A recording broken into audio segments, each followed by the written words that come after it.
And ladies and gentlemen, we are finally here, finally at the gate, after a couple of crashed desktops trying to get this stream started. We are here and ready to go. My plan for today was to already have the aircraft set up, ready to go, programmed, so you don't have to sit and watch all that, but because of the crashed desktops, no joy on that one. So without further ado, let's go ahead and jump in the cockpit, get everything set up. We are cold and dark, and we're going to go battery 1,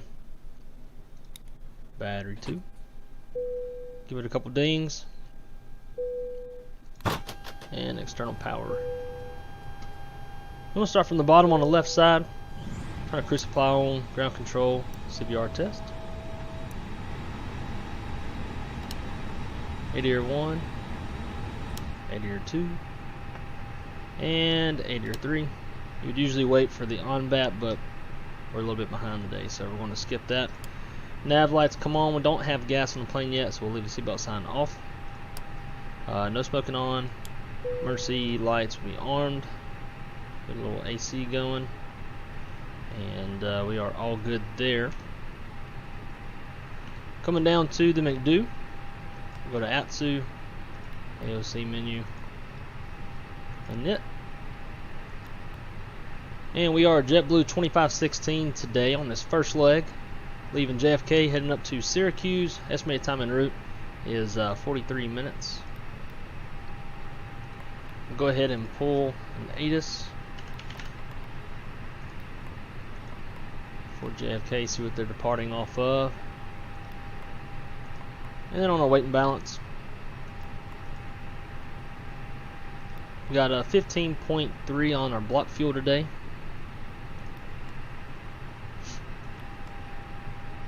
And our zero fuel weight is 124.5. Go ahead and start boarding.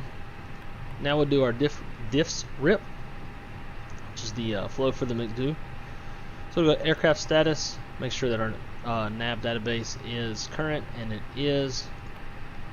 Then we go to init request.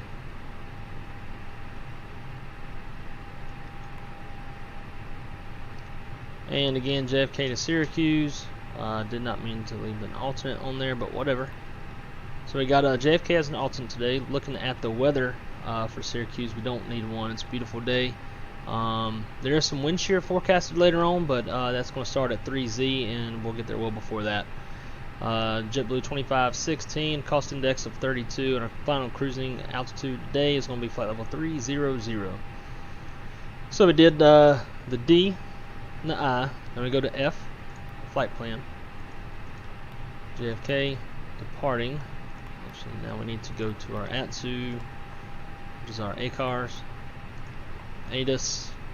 Scared to print this because that's when I went to print an Addons earlier when I was setting the plane up, that caused a crash of desktop. So for now, we're not going to print it.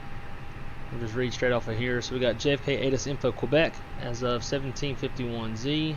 It is currently 1833, so it's a little bit old, but these things come out typically top of the hour.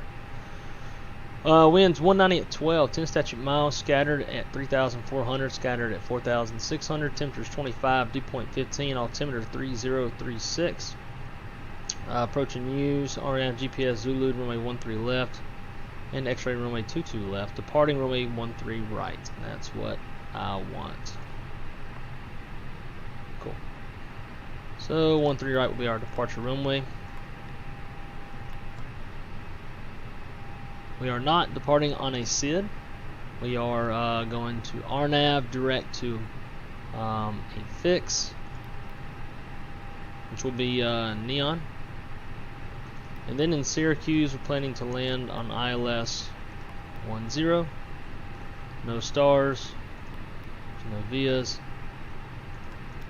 It's going to be straight in. One reason why I was wanting to use the experimental version, which I think was part of what was causing the crash of desktops, Fly-by-Wire has a new flight plan manager inside the McDo, which works great, works just like the real thing. This one, not so much. So the issue that we're going to have is the final fix on our route is the Syracuse VOR. Problem is that's going to have us going over the airport and then swinging around to intercept the first, the initial approach fix, which will throw things off a little bit. So when we get close, we'll probably just go direct to this fix and then shoot the approach. So DIF. The next would be the S, secondary flight plan. Obviously, we can't use anything. Next is R. RadNav. We'll put in the JFK VOR, and we'll put in Syracuse. And number 2. So next is the init B page. Put in our 0 fuel weight and 0 fuel weight CG. Block fuel is 15.3. So we'll drop that in there.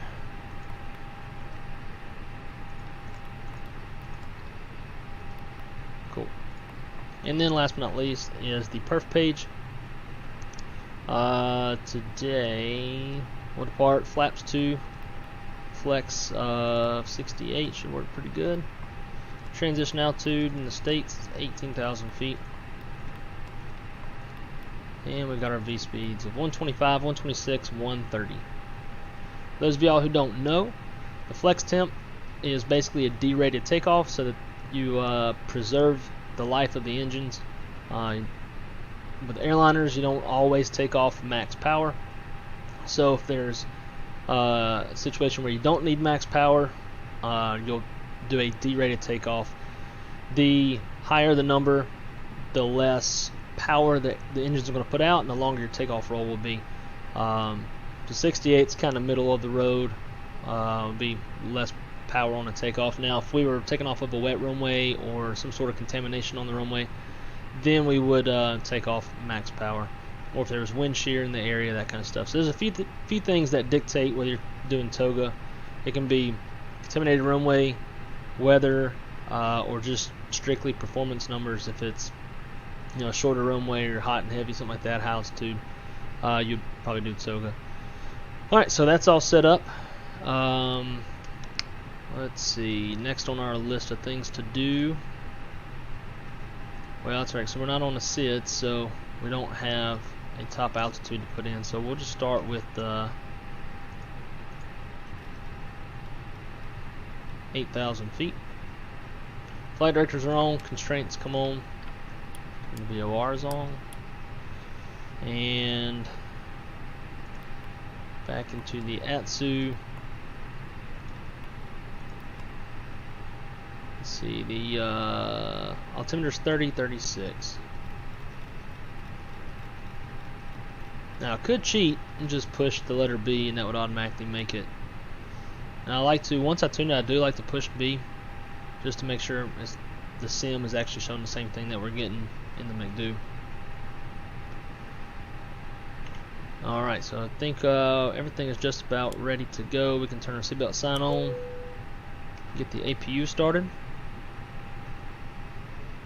In the meantime, we'll get the jet bridge hooked up. Or I'm sorry, not the jet bridge, but actually we'll wait on the pushback, because we still got power and doors and stuff open.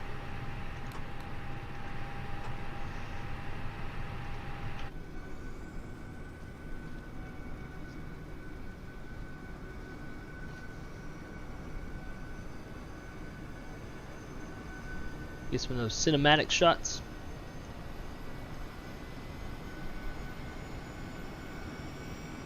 Man, looks like these guys are still loading bags.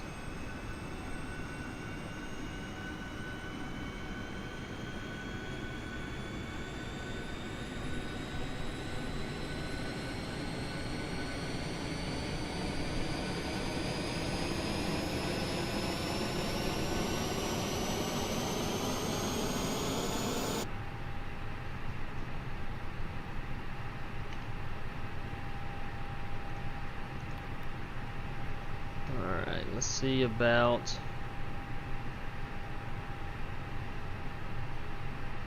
trying to get these baggage folks off.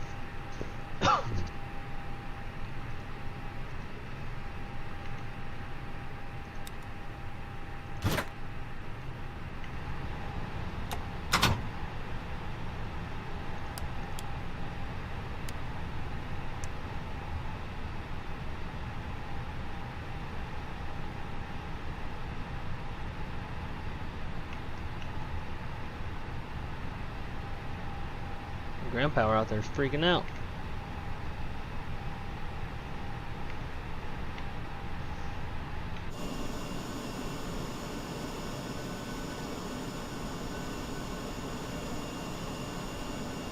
These dudes need to go on. We're ready to go. And this is actually kind of like real life. There's pretty often that pilots are ready to roll, aircraft set up, boarded up, and they're still waiting to load those bags.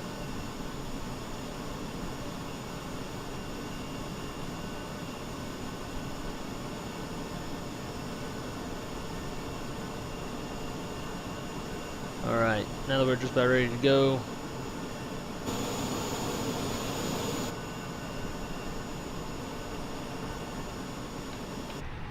we're waiting on Senior Tug.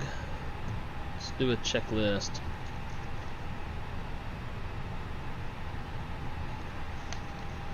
Alright, so before start checklist, all the way. Maintenance log entails onboard and check. Cockpit prep is complete. Gear pins, covers removed. Signs on auto.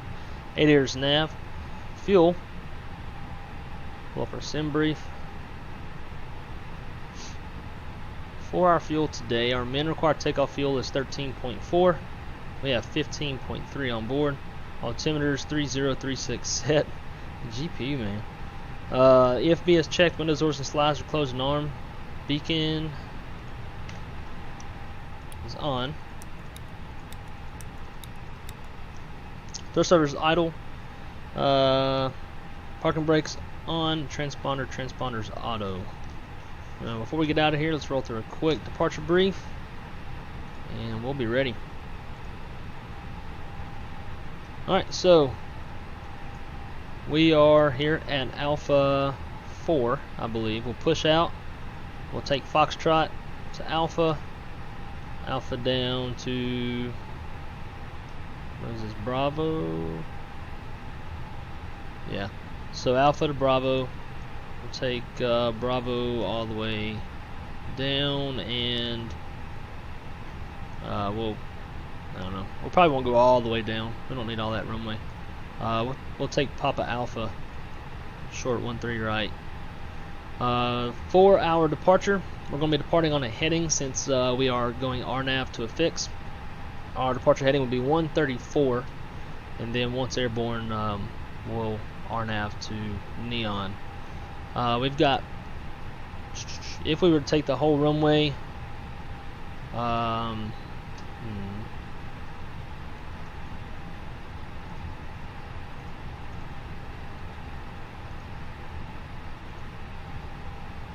let's see,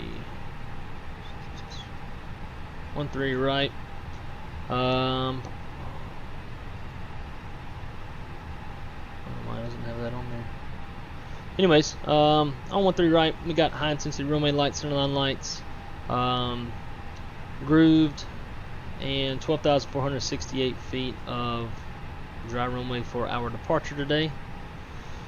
No weather will be a factor. Terrain is not a factor, and any issues before V1, we'll handle those. The GPU still going nuts.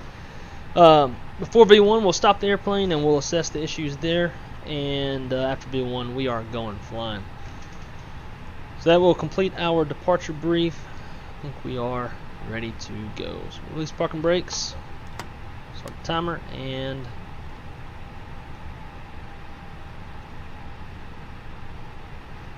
I think I hit the wrong button.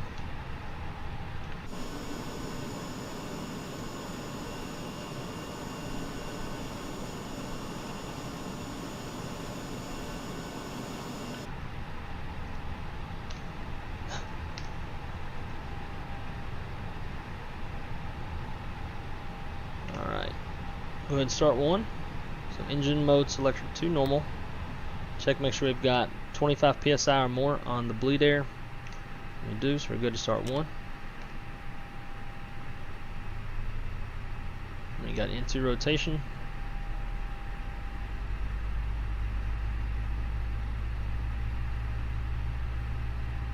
And one.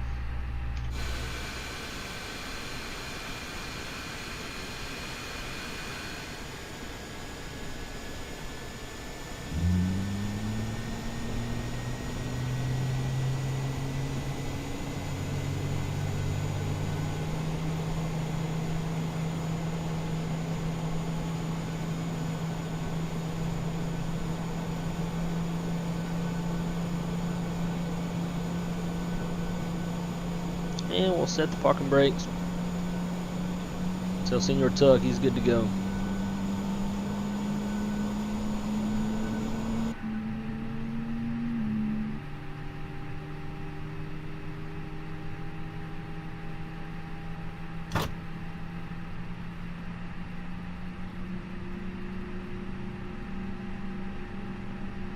And we got a good start on one.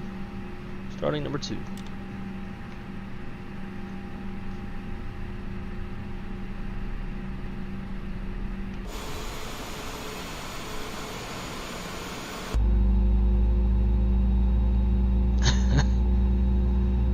The math thing can't figure itself out.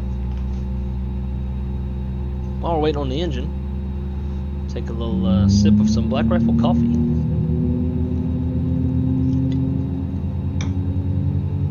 If any of you haven't tried Black Rifle coffee and you like high quality and delicious coffee, go to blackriflecoffee.com and get you some of that, because it is, trust me, it is so worth the money.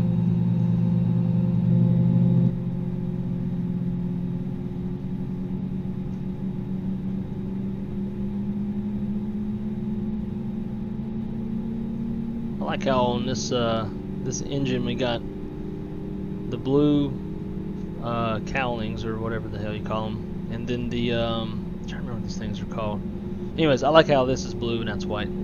It's pretty nice. Alright, good start on 2. Now we'll do our after start flow. Engine mode selected normal. Arm the spoilers. Reset rudder trim. Flaps 2 for takeoff today. TCAS TA. Trim the airplane. And it's a 2-engine taxi, so we'll kill the APU. After start checklist, engine IS is off, yellow electric pump off, rudder trim 0, after start checklist is complete. Parking brakes released. We'll do a brake check, make sure that the accumulated pressure is still in the green. It is. Let's get out of here. Now we're on our way, we'll get rid of my ugly face.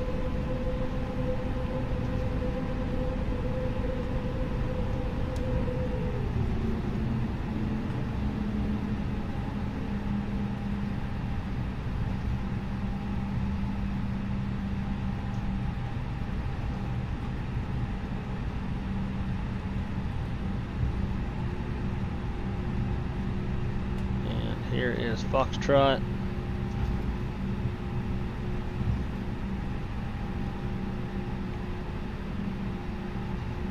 Clear left and clear right.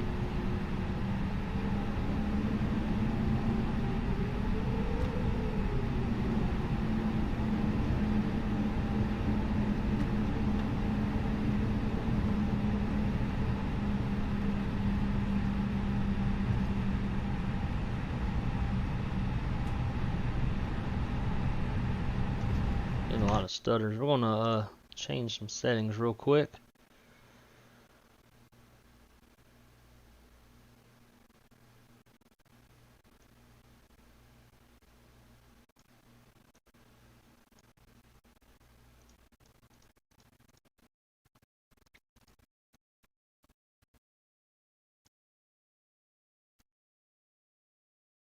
I know one of these for the texture stuff requires restart for it to go into effect.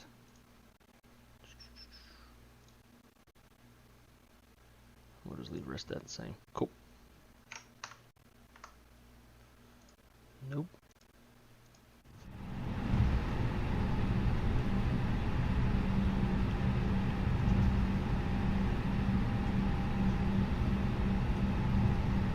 Alright, now that we are on a straightaway, we'll go flight controls check.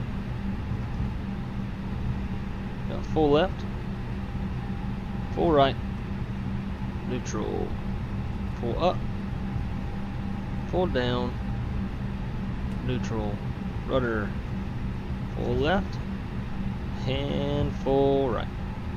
Neutral. Flight controls checks complete.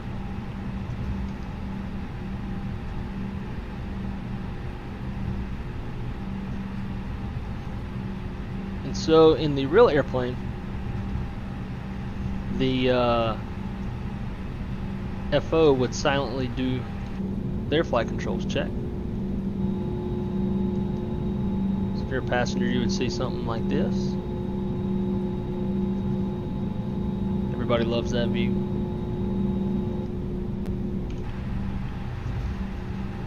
Tony, my man, stream looks awesome. Love the intro scenes, by the way. Oh man, I appreciate it. I've only worked on them for like 8 or 9 hours. I think it turned out pretty good. I'm happy with them. Appreciate you stopping by, man. Means a lot to me. Alright, so next we are looking for is Bravo. Still getting some stutters.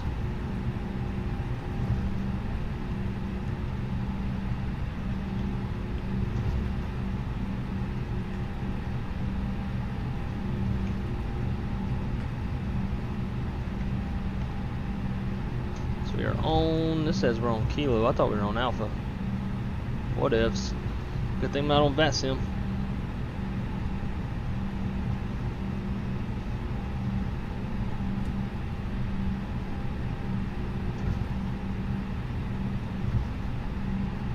We are on Bravo now, and that's where we want to be. And what I think is causing these stutters is probably,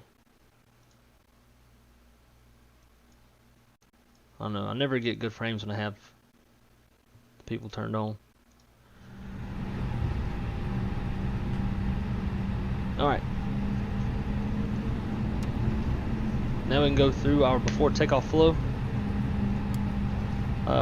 Weather, forget the wind shear, TCAS TARA, auto brake max, check the status page, all is normal, TO config, and we'll ding the flight attendants, let them know that we're about ready. Flight attendants, please prepare for takeoff. Alright, before takeoff checklist, to the line. Gross weight comparisons complete. Pitch trim 30% CG set. V1 VR V2 flex 125, 126, 130 flex 68. Also cross checks up here. Flaps config 2. Flight instruments checked. Flight controls checked. ECAM memo takeoff all green. ECAM status checked. Predictive wind shears on auto. TCAS code set TRA. Cabin crews advised. Mini brief is complete. Before takeoff checklist, to the line. Completed. Now, if I fly like shit today, I was building some cornhole boards earlier, and I hyperextended my thumb. I was tugging on a, so I don't even know how to explain what it was I was doing, but I was tugging on this deal, and I screwed up my thumb. So, any bad landings are going to be blamed on that. Alright, we'll go right here, and we'll take the runway from, let's say it's Mike Charlie. I don't remember saying Mike Charlie.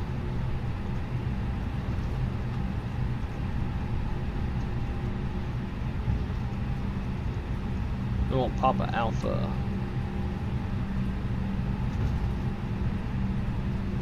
That's Mike Delta.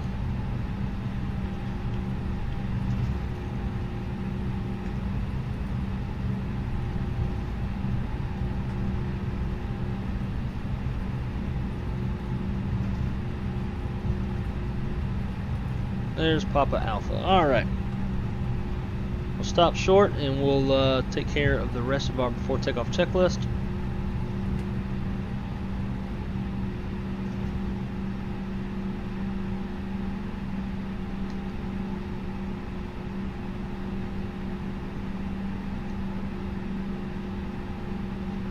Alright, before takeoff checklist, below the line, takeoff runway 31 left, or 13 right. Confirmed. Fuel 13 something is required. Let's see. 13.4 is required. We've got 15.1 on board. Engine mode selectors, normal bleed packs are set. Before takeoff checklist is complete. Now let's rock and roll.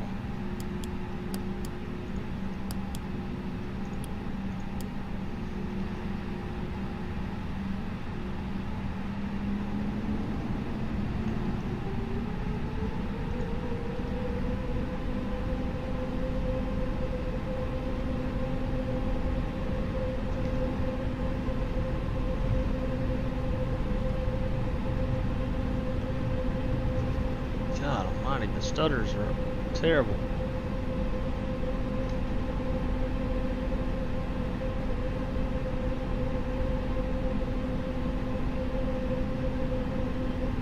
Alright, so our departure heading is 134.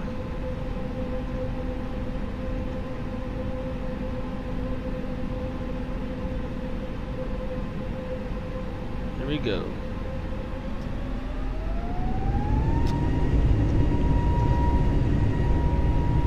Airspeed's alive. And flex SRS auto thrust blue. 80 knots, they're set.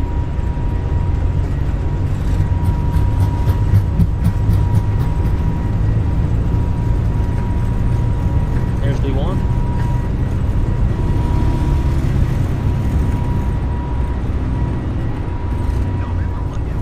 There's positive rate.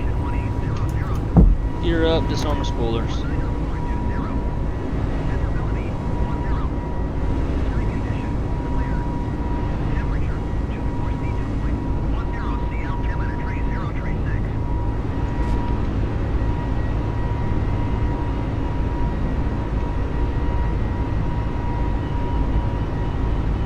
Flight directors, it's a little bit windy.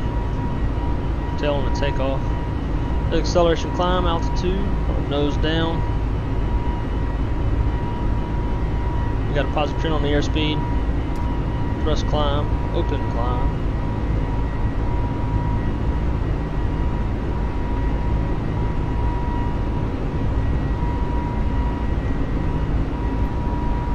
And we'll go direct neon.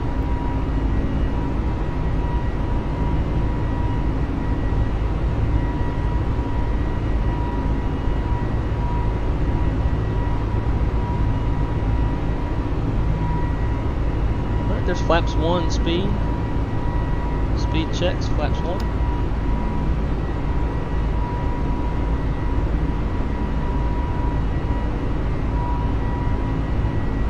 And there's flaps up speed. Speed checks, flaps up. After takeoff checklist, landing gears up, flaps retracted, bleed packs are set, and APU is off. After takeoff checklist complete.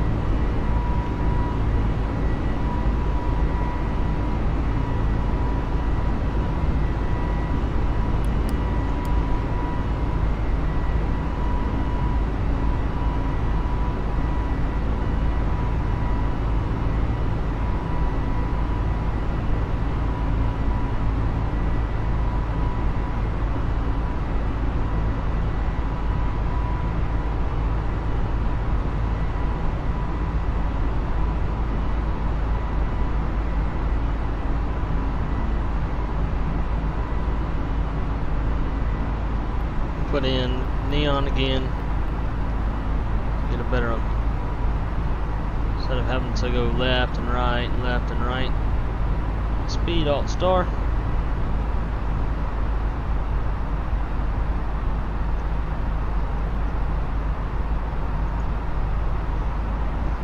Third up to 18,000, go thrust climb, open climb.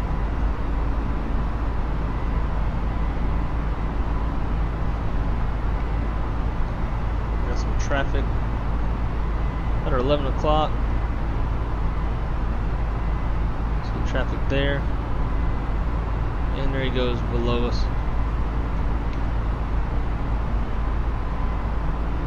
It's like American.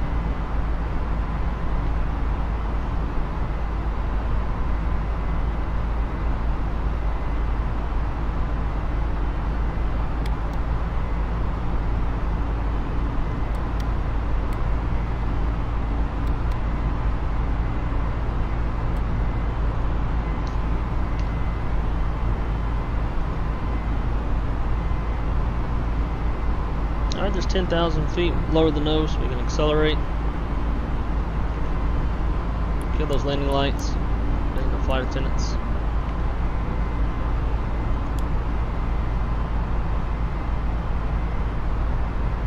It's a pretty short flight on this leg. We're looking at roughly 48 minutes or so en route. It's going to be up and then back down.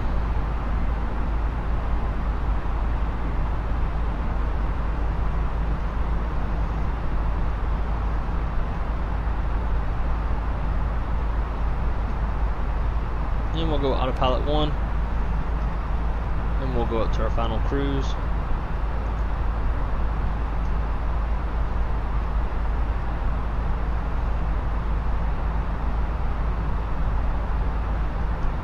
So New York City, Statue of Liberty, and some weird lines in the water.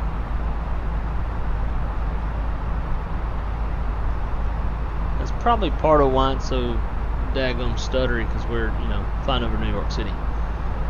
That'll do it.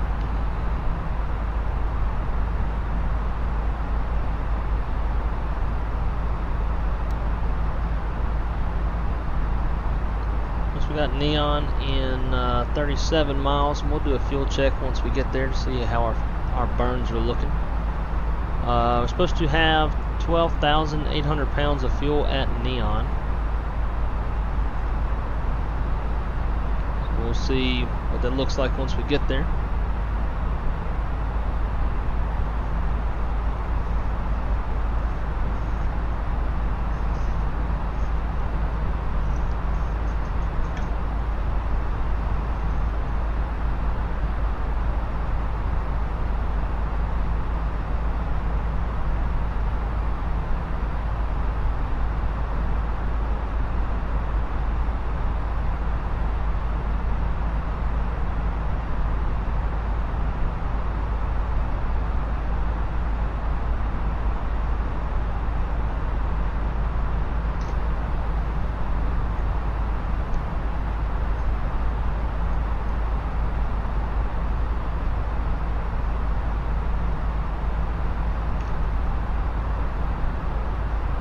See, we're flying parallel to all these arrivals, these JFK arrivals. Keep on popping up. This one might be a problem.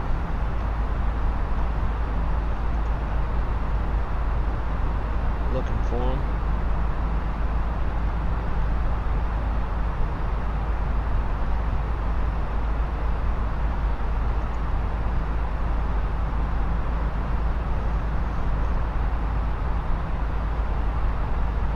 It was 18,000 feet. Looks like we had a TK. That probably would have been an RA in real life.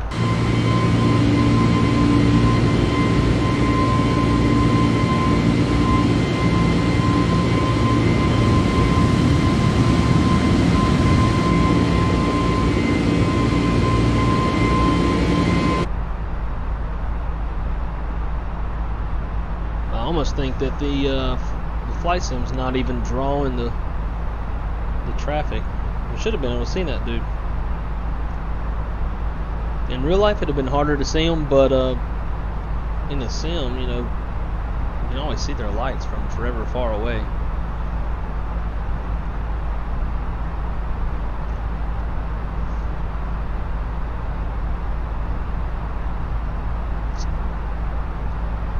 We gotta make sure we set the standby altimeter as well. Never forget your standby.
There's NEION. So we were supposed to have 12.8 on board, and we've got 12.6, and that's because the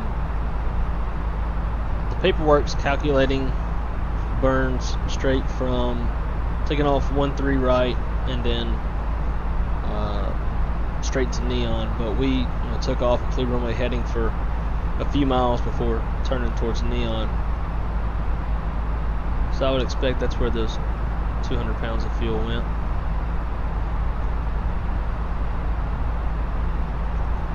So far it's smooth, so we'll go ahead and let them up. Or let them up.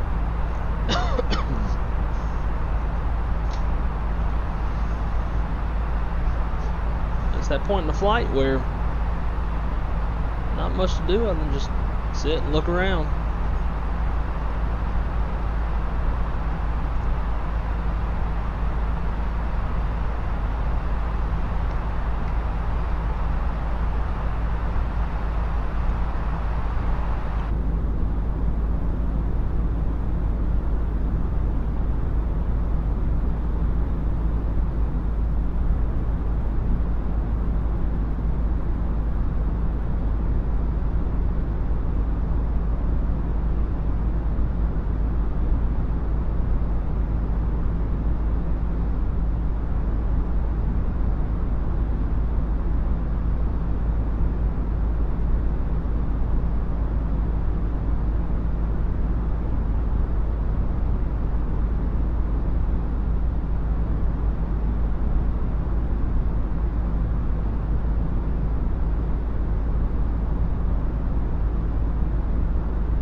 Got speed alt star.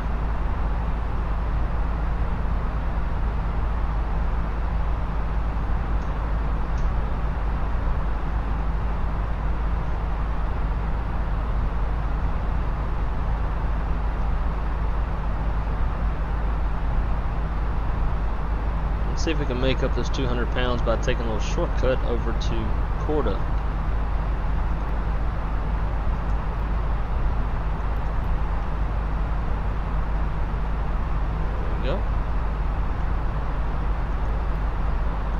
Let's check out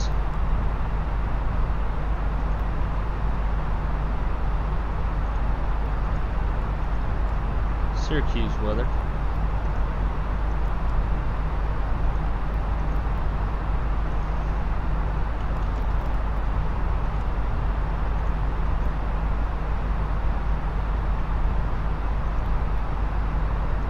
Start prepping the airplane for arrival.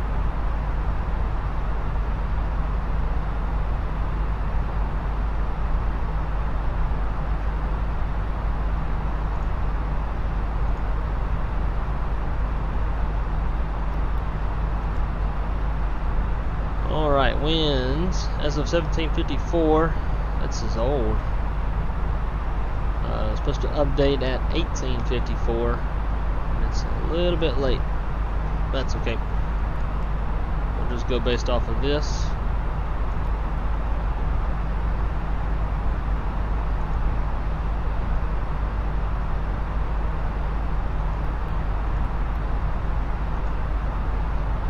Alright, so winds 150 at 11. Temperature is 26. And altimeter's 3025. Transition altitude's 18,000 feet. And now we'll do a quick little arrival briefing. So we're planning to land on the ILS runway 10 in Syracuse, and again we're not coming in on any stars, so we'll go straight to the initial approach fix, which is Scribby. But the frequency for the ILS 10 is 109.9. Final approach course is 100 degrees. Final approach fix is 2100 feet MSL, which is 1679 AGL. Our decision height is 200 feet off the ground. If we want to go MSL, it's 621. Touchdown zone elevation is 421. If we go missed, we will climb to 900, then climbing left turn to 3000. From there, we'll just swing her on back around and try again. Let's see. It's a standard 3-degree glide slope. We got a VASI on the left with approach lights. And again, if we go missed, climb to 900. I can't talk today. Good God. We will climb to 900, and then a climbing left turn to 3,000, and then we'll swing her on back. Minimums for this approach: 200-foot sailings, half mile, and we've got more than that. Everything looks good on the METAR. Again, on METAR, it's 115.11, 10 statute miles, few at 15,000, scattered 18,000, broken 25,000.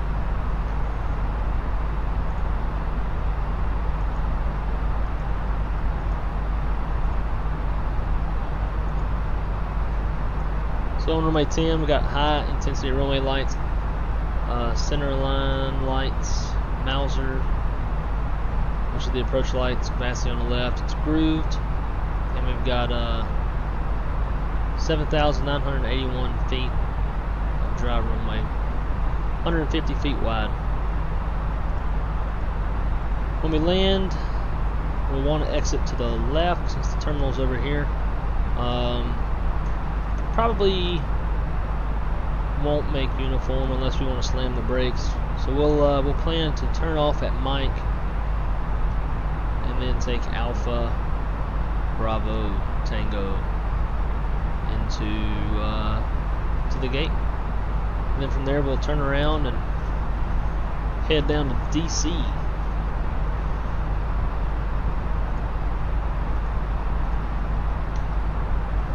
So since we're planning the ILS, we'll on our ILS push buttons, we'll plan auto brake low.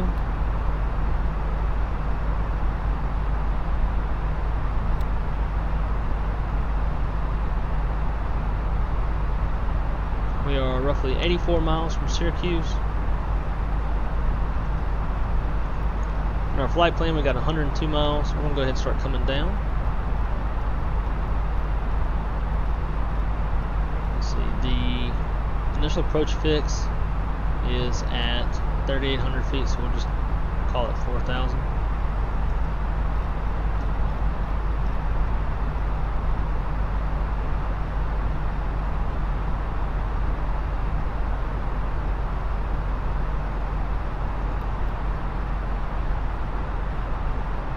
So from Vespi, we want to go Scribby. We want to cut out Syracuse. If we kept the flight plan how it currently is, let's see what it would look like. So as you see, we'll hit Vespi, and then we would fly past. I mean, this may not actually be too bad. You could hit this, fly parallel, and then intercept, or shortcut it a little bit. Instead of going Syracuse, just break it off and go direct, which is probably what we'll do.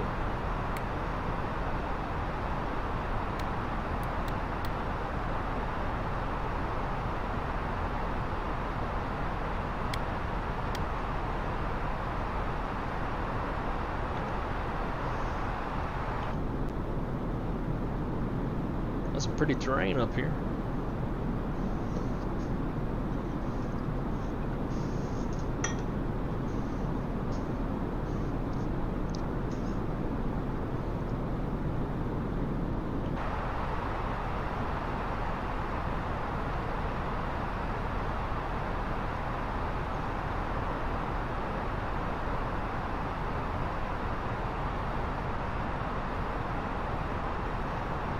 So next what we'll do is we will, when we get to Cordo, we'll check our fuel there and see if we've made up any fuel by taking that shortcut. On the paperwork, we're supposed to have 11,000 pounds of fuel. Right now we're at 11.5. So we'll see.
Trying to get this overlay to work.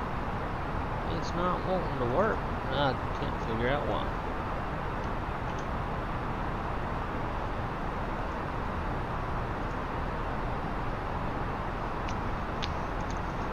Oh well, don't know. Care a little.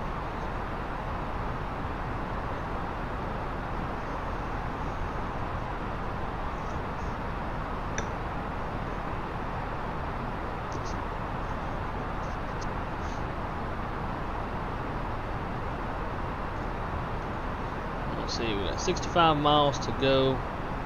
It'll probably be less than that once we take the shortcut at Vespi.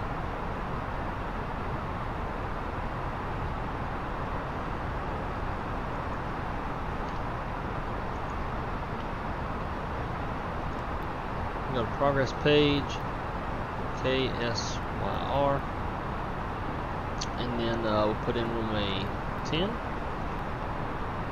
It tells us we are 39 miles from the threshold. Still at 18,000 feet set. We're doing alright.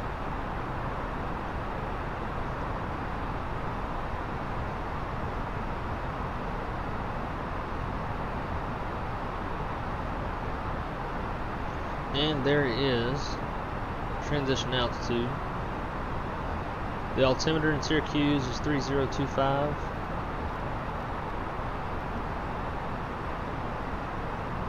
And don't forget your standby.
We're 4 miles from Corda. Fuel's supposed to be 10,900. Well, 11,000. We're at 11.4. So taking that shortcut did save us 400 pounds of fuel. Got us back on track on our fuel.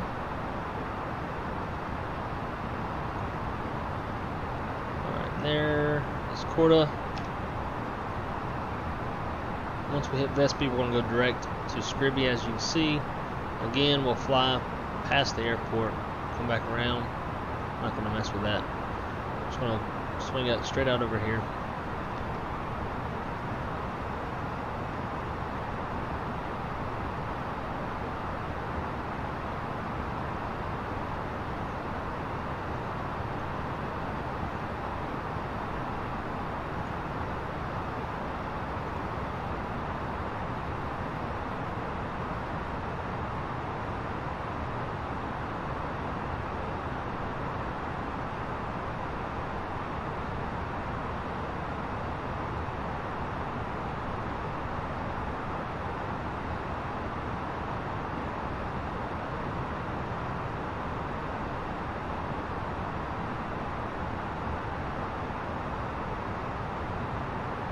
Alright, there's Vespi.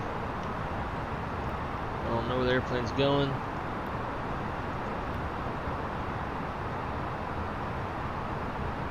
But at least it was the direction I wanted it to go in the first place.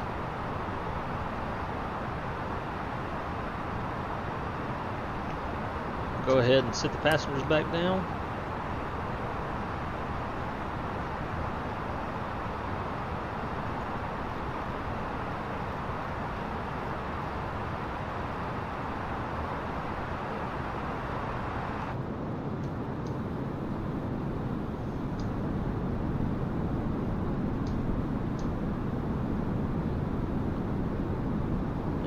slow the airplane down. 250 to meet that restriction as best we can.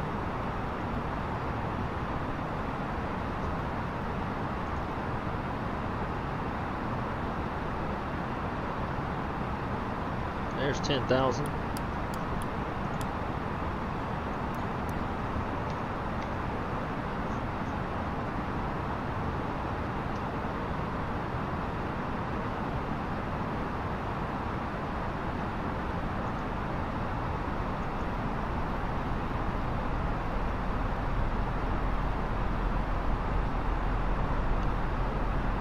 Now we'll come down about as fast as we can. We've got 18 miles to come down about 6,000 feet.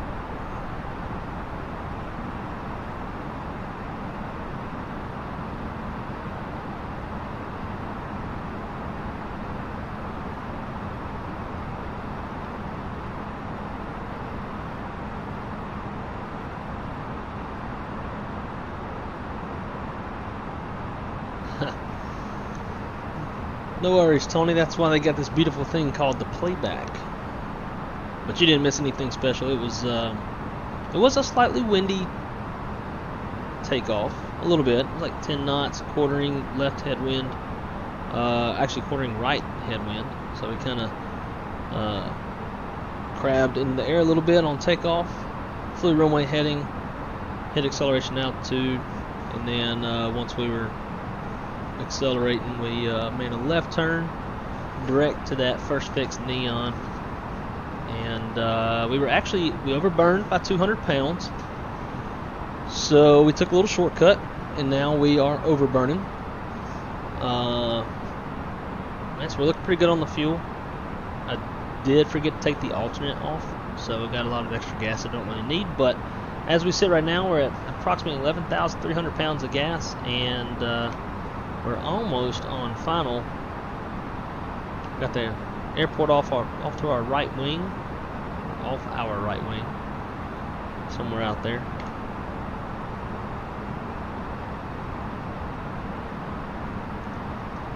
Oh yeah, duh, blind. So right now, what we're doing is we are flying direct to Scribby at 4,000 feet. So we've got about 1,500 feet to lose before we get there in the next 8 miles. It's going to be tight. One day, we'll actually have LNAV, and it won't be having to guess our vertical speed to be on glide path. So we got Alt Star.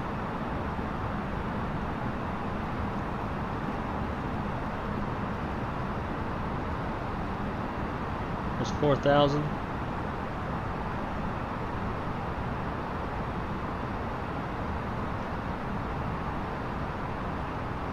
So what I like to do, because you see that's like an acute angle. Airplanes don't like acute angles very much. So I'm going to swing it out. God, these stutters. I'm going to swing it out, and we'll get parallel and then come back in. So what I want to do is I want to fly opposite of runway heading so we got 100, so we want to fly 280. That'll put us parallel.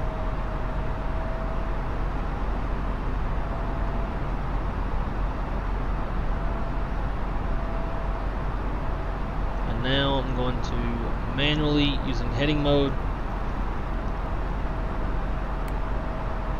get the airplane back where we want it to be.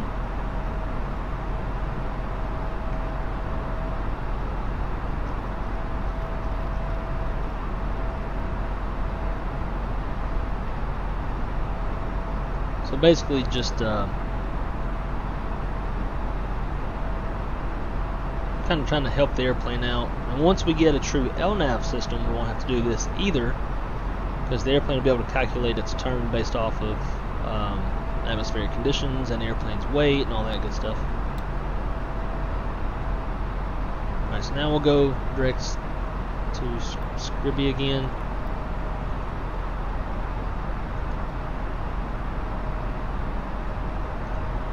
should put us back where we want to go. These two lines should have disappeared. We'll go ahead and slow her down to 210. Actually, let's go 200. We'll arm the approach. Aircraft has captured the localizer. Or it's armed. It's not armed. Lokestar means like it's captured, but it's not on it. And we'll go flaps 1.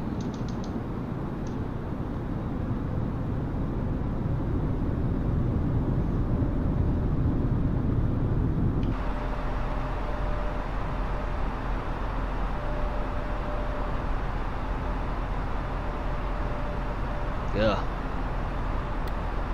All these lines, all of this.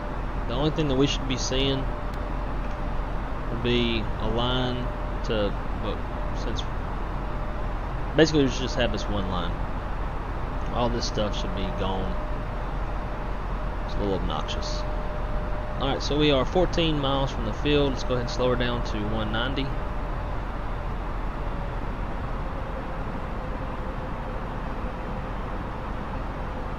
And now we can go flaps 2.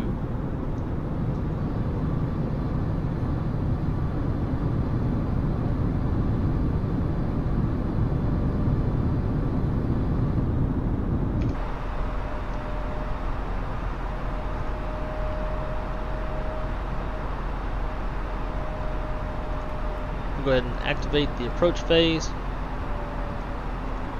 Got to put my minimums in there. There we go. Alright, so now we're captured the localizer, we've captured the glide slope, we'll start coming down. We'll put the speed at 170, and I like to maintain 170 to 7. So 170 knots to a 7-mile final, and then we'll dirty the rest up. Flying single pilot though, and doing that is a little bit tough because 7 miles doesn't give you a whole lot of time to finish getting reconfigured and do your landing checklist, but we should be able to do it no problem.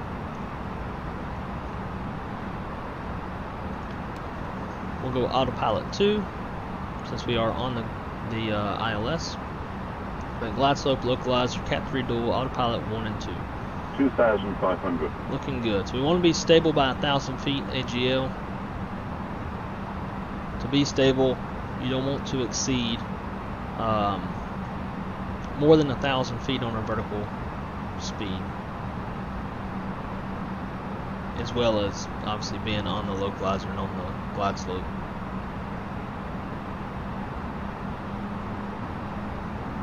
Hey Jim, how's it going, buddy? Glad to see you here. We are on approach into Syracuse, and then we'll be landing, and we'll do a quick turn out of Syracuse and head down to DCA, and hopefully the winds will favor the river visual at runway 19. Alright, so we're staying 170 to 7. There's 7 miles, so we'll go manage speed, flaps 3, gear down, arm spoilers, and we'll go flaps full.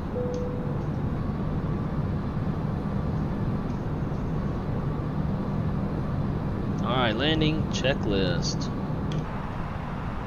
Cabin crews advised, auto thrust, speed, auto brakes, low, EQ landing, all not green yet.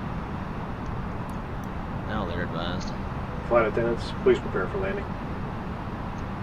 Auto brakes low, EQ landing all green, gear down, signs on auto, ground spoilers arms, flaps, config full. Landing checklist is complete. There's 1,000 feet AGL. We are stable. 1,000. I'll take the airplane. Just been cleared to land. Here we go.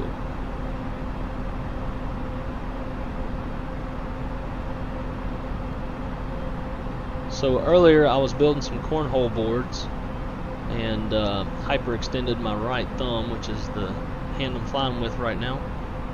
So if this is a bad landing, I'm blaming it on that.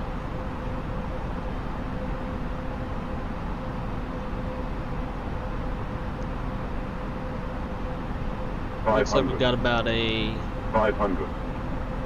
6 knot quartering headwind from the right side.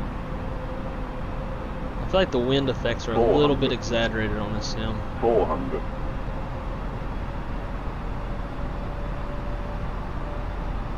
Go back on that glide slope. 300. Still stable. Minimum 200. Then we'll start pointing the nose at the piano 200. keys. Shallow off our flare. Start flaring around 30 feet.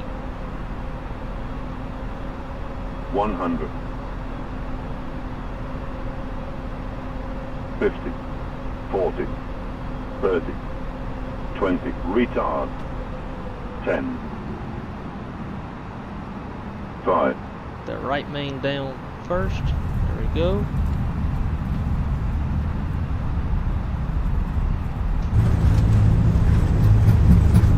Spoilers, reverse green, decel.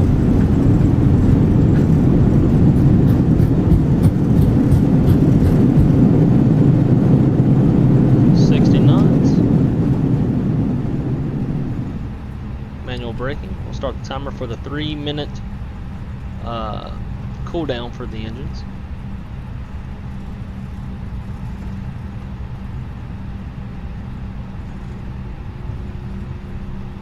And my overlay's not working, so no idea what our landing rate was. But it looked pretty smooth for the most part.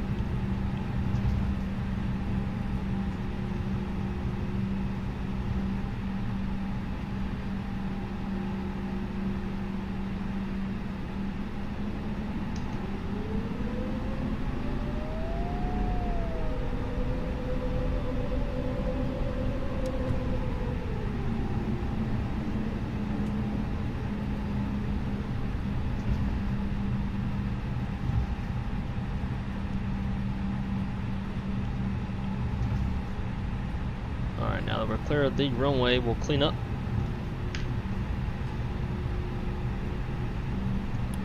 Weather off, wind shear off, disarm the spoilers, flaps, TCAS to TA, flight director's ILS constraints, again.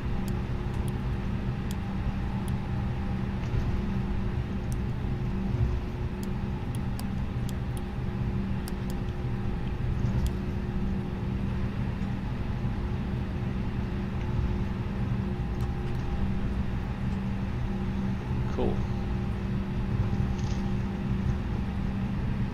After landing checklist, exterior lights are set, flaps retracted, TCAS to transponder standby, engine mode selector normal, ground spoilers disarmed, and radar and wind shears off.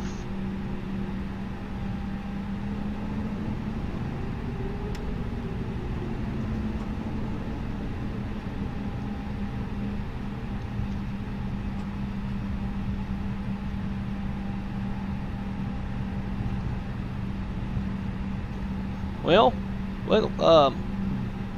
I guess you can't say ladies and gentlemen because there's no ladies in here, but welcome to Syracuse. We'll park right here at gate number 6, and then we'll do a quick turn out of here.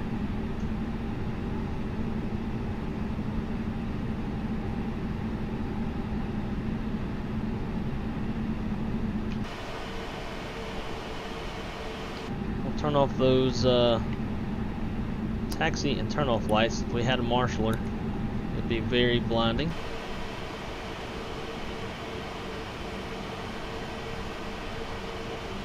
And we'll call this good right here. Parking brake set. Now we do have to wait our 3 minutes, and there it is.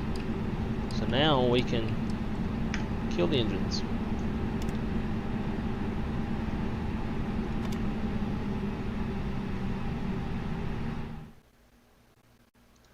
Hate that thing. Cool.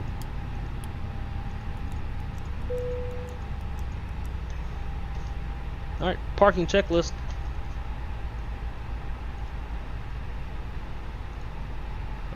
Jetway. Parking checklist: slides disarmed, engines off, seatbelts off, exterior lights are set, ice protection is off, fuel pumps off, yellow electric pumps off, chalk signal has been received, and parking brake is on. Nice. Alright, so I'm going to throw on the Be Right Back screen real quick. Thanks, Jim. And I'm going to plan the next flight real quick, and then we'll be right back at it. Take this time to grab yourself a nice cold drink, and we'll be back in this thing in just a few. If I can find my button.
Alright, alright, alright.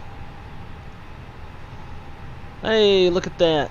The overlay is working. Cool. About damn time. It's like the hardest thing of streaming is just to get everything to work the way that it's supposed to. Mostly the sim.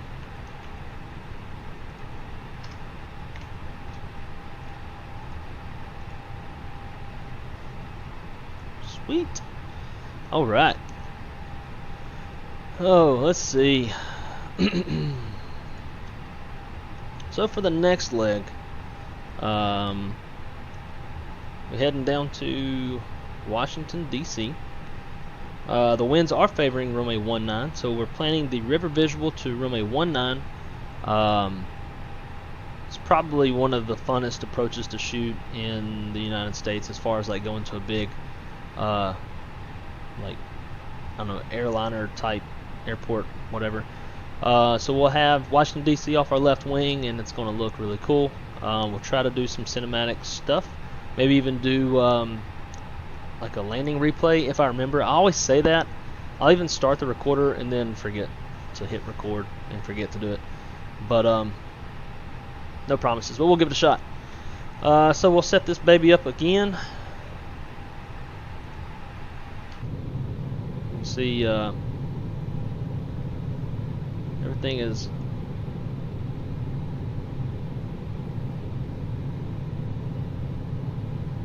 underway outside. We've already deplaned, and now we'll start boarding the airplane and getting these bags on. We do not have the ground power hooked up, since it's a quick turn. We're just going to run off the APU. Alright, so let's do it again. Same thing as we did last time.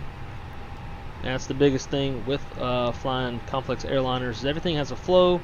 You get used to doing the flow, and it's all just second nature. So we'll roll through it quick, since we already watched this once. We'll init JETBLUE 2517 this time.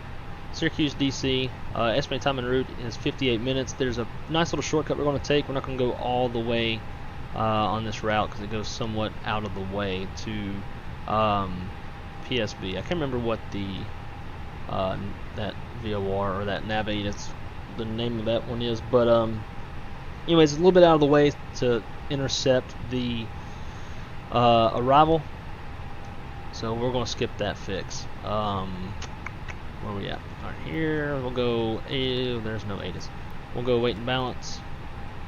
Block fuel for this one's going to be 13.3.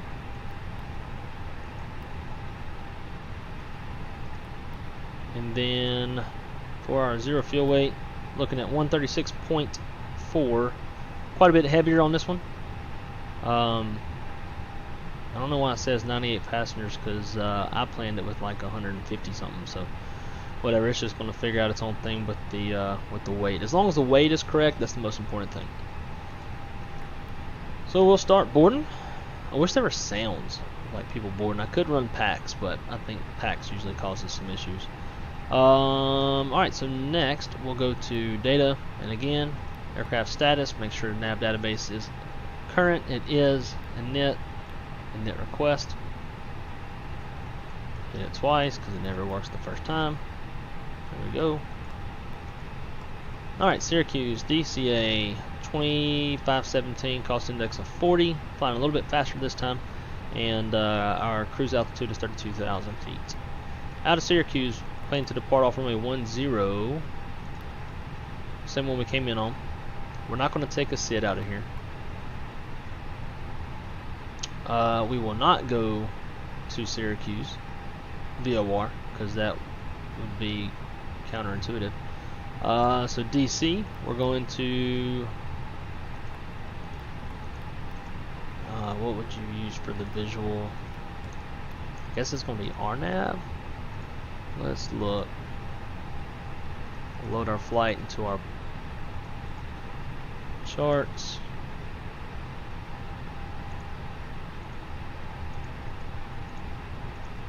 Oh my gosh. Gotta get a new mouse.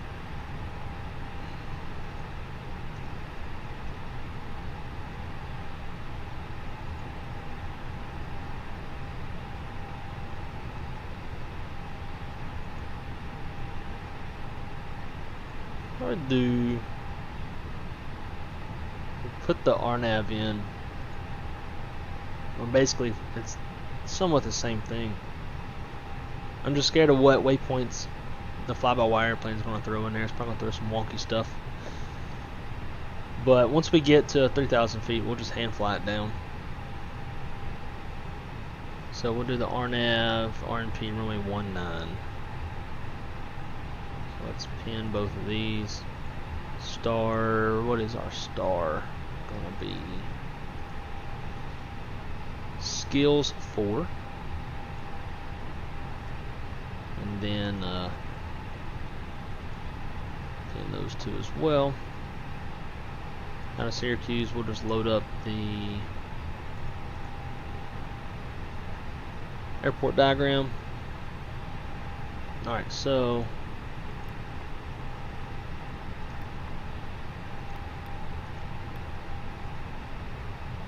we got the LDAs, we don't want that, we want RNAV. There it is, 19. Cool. Skills 4. Fergie transition.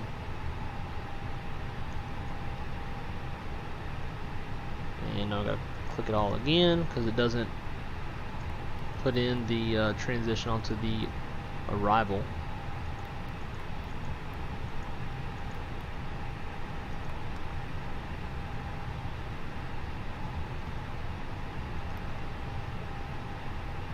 Okay, now it's in there. Cool. Secondary, we can't use RadNav. Let's do Syracuse. I don't know if DCA. Yeah, it does. Cool.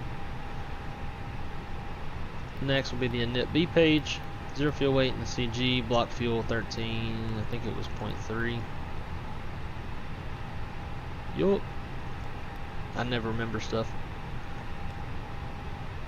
Perf page. We'll go flaps 2. We'll go flex 50 this time since we're a bit heavier. Lower the flex temp, the more power on your takeoff you're going to have. Transition altitude 18,000 feet, and then our V speeds. So on this one we got 129, 130, and 134. Cool. Flight directors constraints. Flight directors constraints. VOR. We'll put this into managed, and we'll make our initial climb altitude 5,000. Back on the overhead panel, we can turn on our seatbelt sign now that we have fuel on the airplane. Fuel pumps. And I think everything else is pretty much good. So we'll turn the beacon light on. And while we're waiting on that, close the door, pull the jetway. These guys, they're still there. They do not like to finish their job.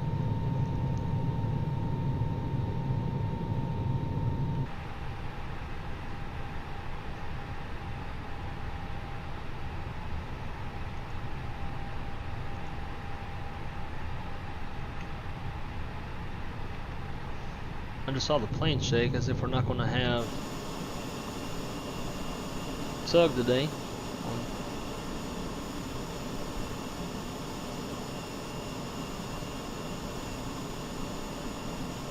Come on, Tuck. Come on over here. There we go. Attaboy. Do your job. Don't be lazy. Okay. Before start checklist. Maintenance log and tail is onboard and check. Cockpit prep's complete. Gear pins and covers are removed. Signs on auto. ADIRS is nav. Fuel for this flight, min required is 10.9. We've got 13.3 on board. Altimeters. So we got 3025 there. Now it's 3024. EFB's checked. Windows, doors, and slides are closed and on. Beacons on. Thrust levers idle. Parking brakes on. Transponder. Transponders auto. Alright. And checks. Think we are ready to go. Parking brakes released. And let's get out of here.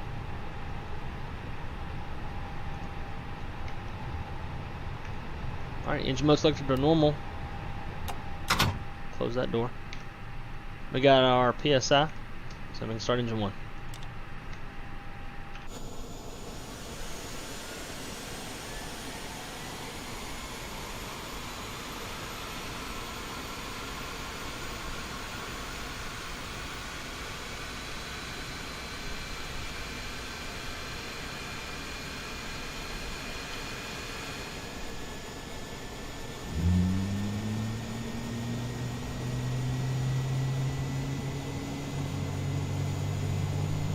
Set the parking brakes.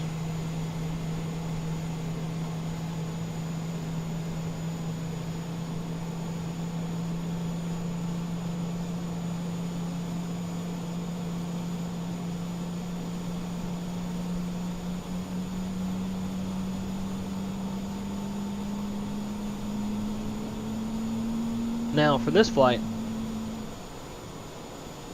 we had to change up our drink this time. Our OBS back up. This time we are drinking probably one of the weirdest beers I've ever had, but it's pretty good. It's called Lion Juice by a Tactical Brew Company in downtown Orlando. And that's why I set your parking brakes, because apparently my thrust levers were up a tad. Alright, we'll do a single engine taxi this time. Mix things up a little bit.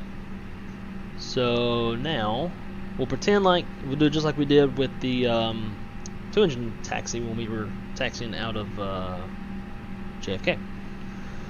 So this time, engine mode selector 2, normal, armor spoilers, reset rotor trim, flaps to 2, TA is already set. We'll trim the airplane 30% CG because it never changes in this fly-by-wire. We'll leave the APU on because we still have to start the second engine, but we're going to turn on the yellow electric pump. That way we maintain our nose-wheel steering. So let's see. After start checklist, engine anti-ice is off, yellow electric pump is on, rotor trim 0. After start checklist is complete. Here we go. Brakes released.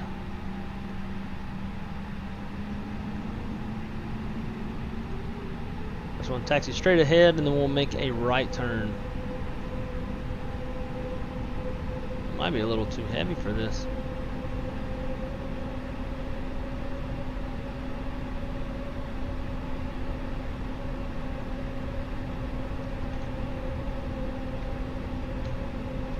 Clear left and clear right.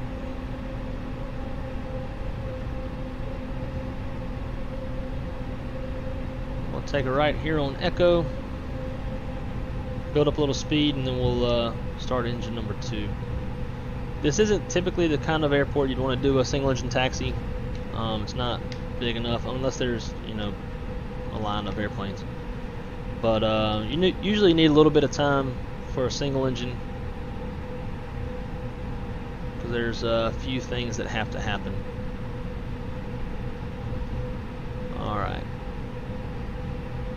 We might slow down to an idle, but we'll give her a shot. Alright, so restarting the process. Engine mode selector normal. Engine 2.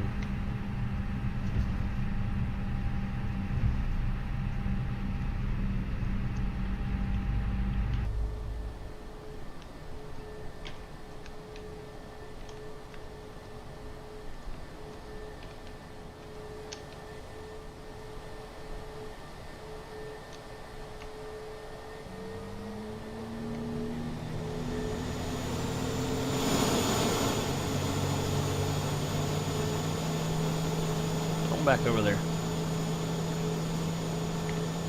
Syracuse clearance delivery, JetBlue Juliet Bravo Uniform 2517 ready to copy IFR clearance to Washington. No, I don't want to do that. Shut up.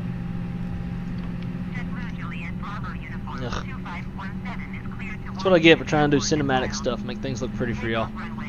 Stay in the cockpit like a real pilot's supposed to. Departure frequency is 134.275, clock to 146.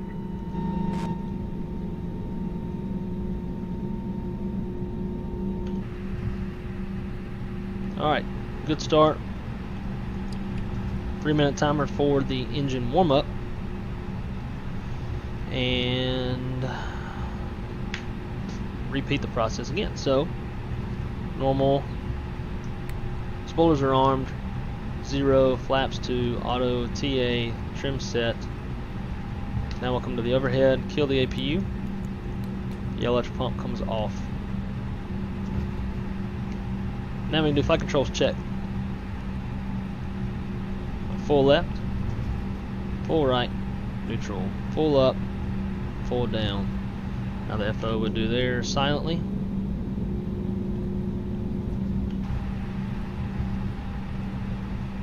Sweet. Before takeoff flow. Weather, wind shear, on, TA, wrong button, max. Status page check. TO, ding the flight attendants. Flight attendants, please prepare for takeoff. This is a weird little runway entry point. Alright, so we'll hold right here, we'll set the parking brakes. Before takeoff checklist, all the way. Gross weight comparisons complete, pitch trim, 30% CG set, V1, VR, V2, flex, 129, 130, 134, flex, 50, cross checks up here. Flaps config 2, flight instruments check, flight controls check, ECAM ammo takeoff all green. ECAM status is checked, predicted wind shear is on auto, TCAS code set TARA, cabin crew is advised, mini briefs complete, takeoff runway, 10 is confirmed, fuel, fuel. Min required is 10.9 and we have 13.2 on board. Engine mode selectors normal and bleed packs are set before takeoff checklist is complete. So by the book you're supposed to wait until you hit the 3 minutes. But we're going to go ahead and take the runway. By the time we get lined up maybe we'll be there.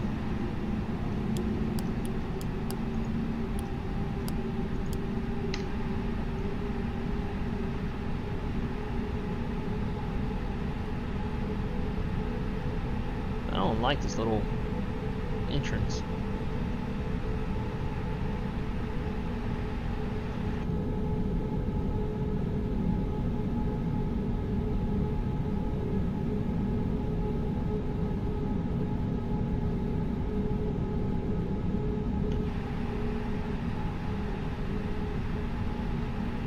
Man, I don't know what was up that new update. I think it caused some performance problems on my sim, because it was way smoother. Alright, so there is our 3 minute mark. Let's rock and roll. We're going to depart on a runway heading of 100.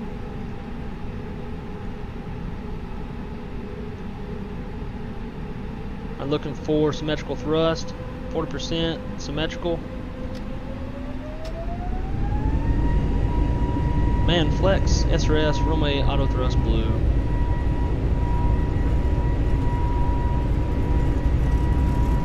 There is 80 knots, thrust is set.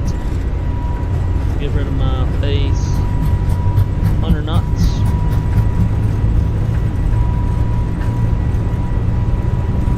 There's V1, handoff throttles. Rotate.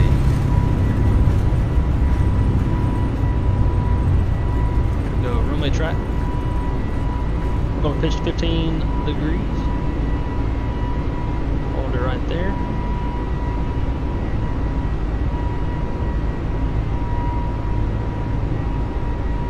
Downs, we're bleeding off a little speed.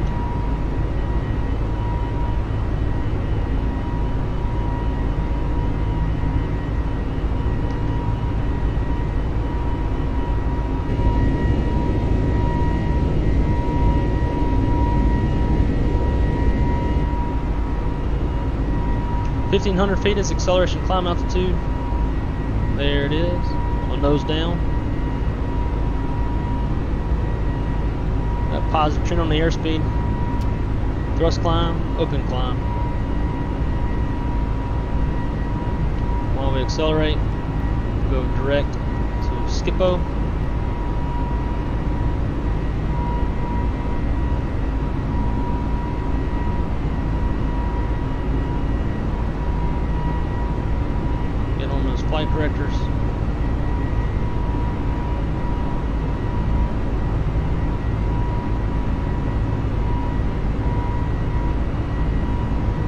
2 speed, or correction, flaps 1.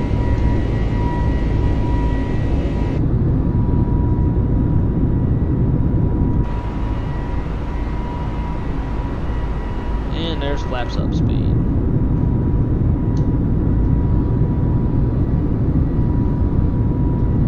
Trying to be a little cinematic for y'all. See those slats retracting?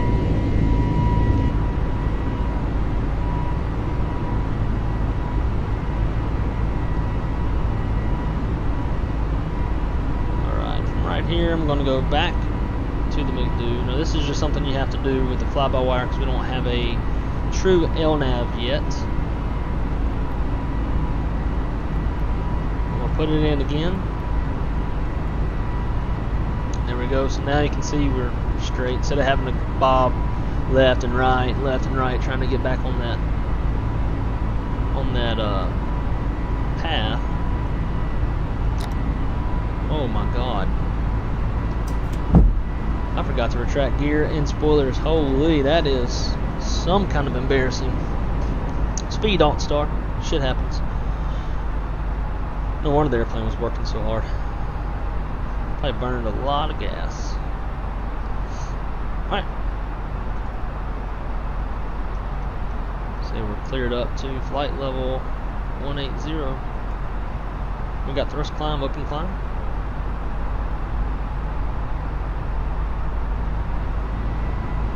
Still flying by hand.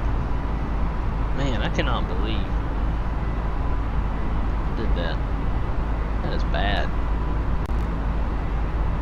Alright, after takeoff checklist, landing gears up, flaps retracted, bleed packs are set, APU is off.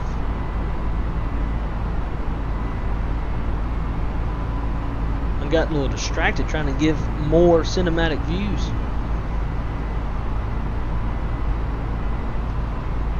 But I don't know what kind of stuff folks like to see. If they want to see more of what the real pilot type guys do.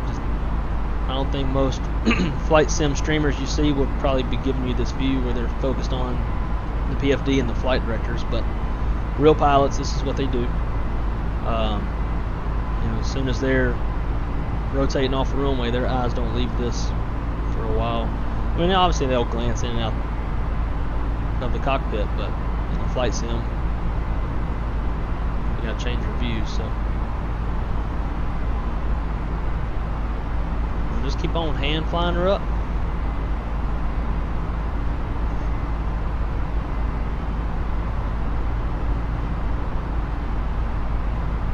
Here comes 10,000 feet.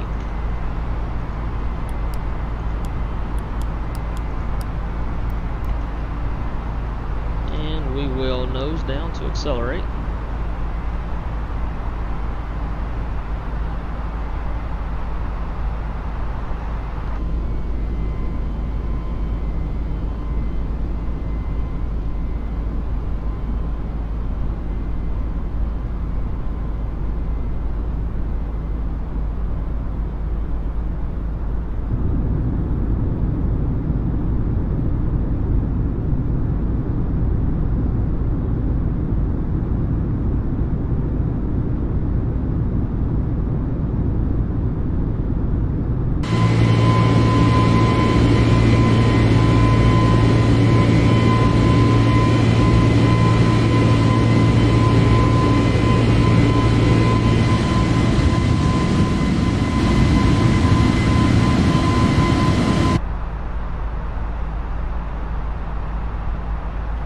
Alright, so that skip over, we're going to do a fuel check, see how much extra fuel we burned. Probably quite a bit. And then we'll talk a little bit about our route.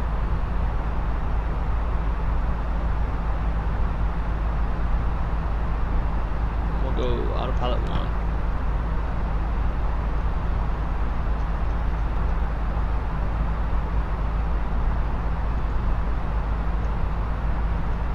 One day, we'll do some flying on VATSIM.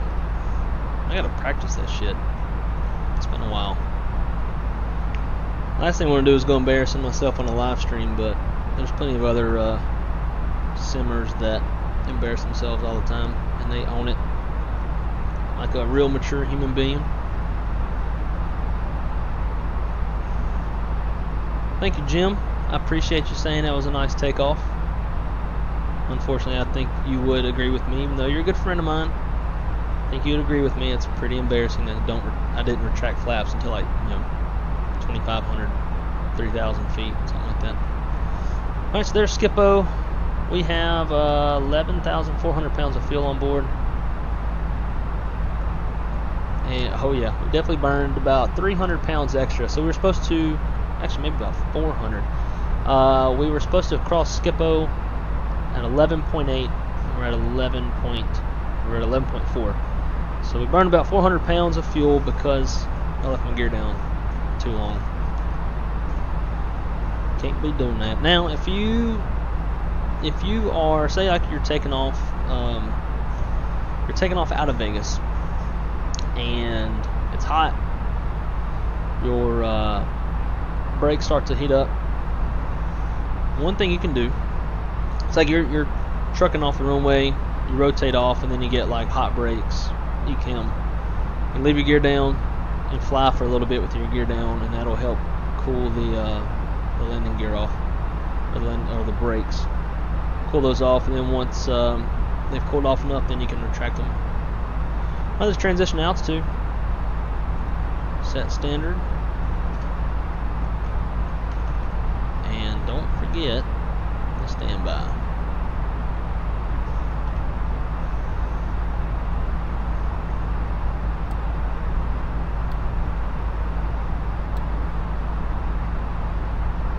Take a sip of this here real good beer.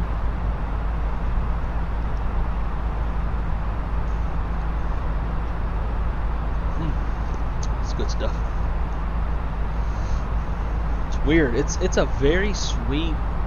It's like it's like what it says. It's a hard juice, blackberry, peach, and watermelon. Also gluten free. I don't really care about that, but I'm sure some people do.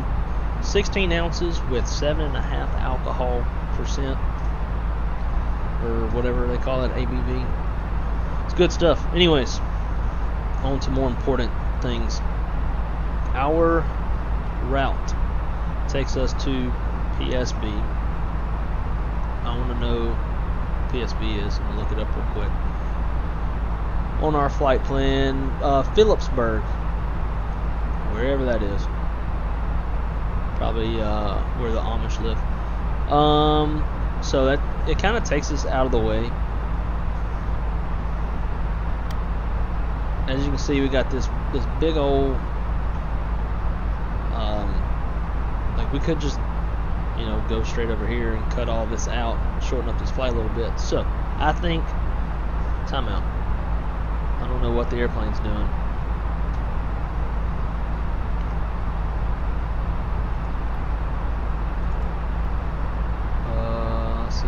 Perf.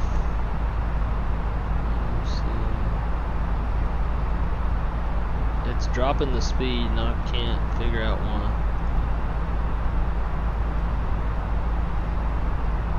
So we'll go to selected speed.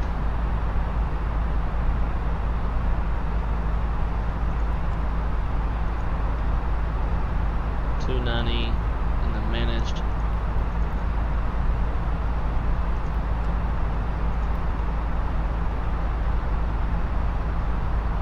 That's weird.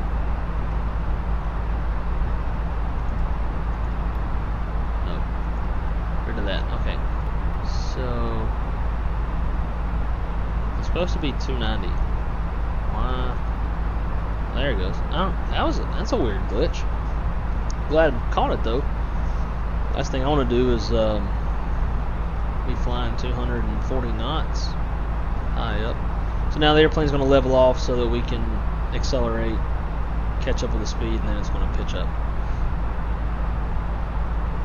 Anyway, so let's once we hit ULW, which is Elmira, that's a song, Elmira. Well, once we get to Elmira, we're cut out this corner, and we'll proceed that way. Jim asks, is it VFR in DCA? Well, I'll tell you what. Let's take a look-see. Using our handy-dandy make do. Go to Atsu, AOC menu, Addons, Arrival's already selected. And we'll check. So we got cleared up to our final cruise altitude, flight level 320. Company message, so now our Addons is ready. Print that out. Man, the stutters are bad today.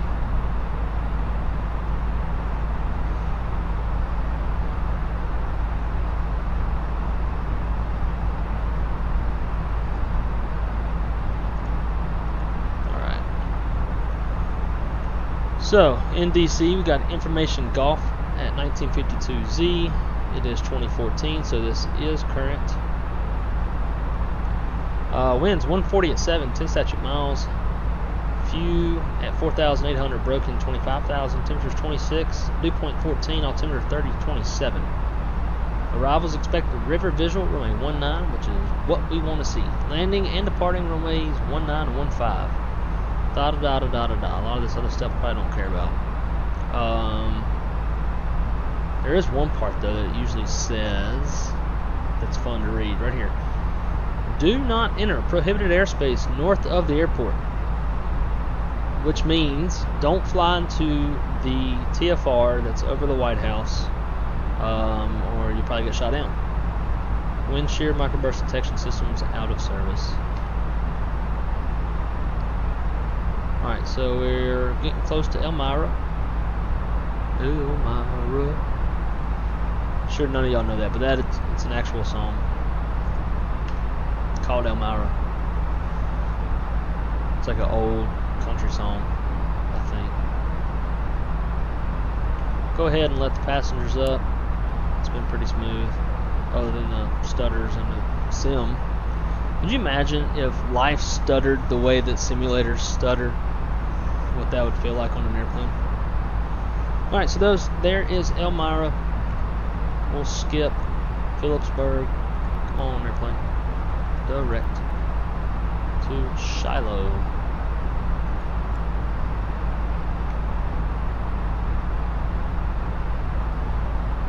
That will, 1, speed up the flight, 2, help us out on the extra fuel that we burn. I think I planned 2,000 pounds of extra fuel. Cool, really like how it prints the Addons. Yeah, man, me too. Sure they will, but I really hope that Phoenix, when they come out with their new Airbus, hopefully they have a printer as well.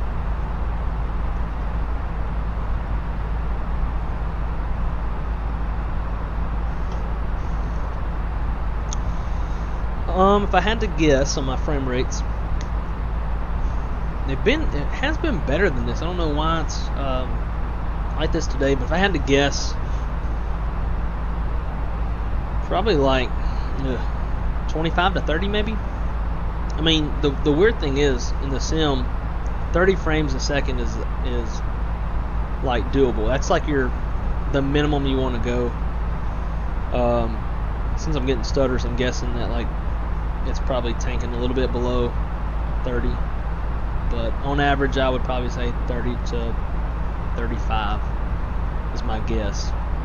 But the weird thing is, like, it's okay, and I accept stutters on the ground at the airport. That's fine. But like when we're up high like this, like if you watch close, if you're watching the scenery go by, you'll notice that it kind of stutters here and there. I mean, I'm running a 3080. I feel like it shouldn't do that, but I don't know. Who knows? You know, they had that new update came out the other day, and maybe that changed something.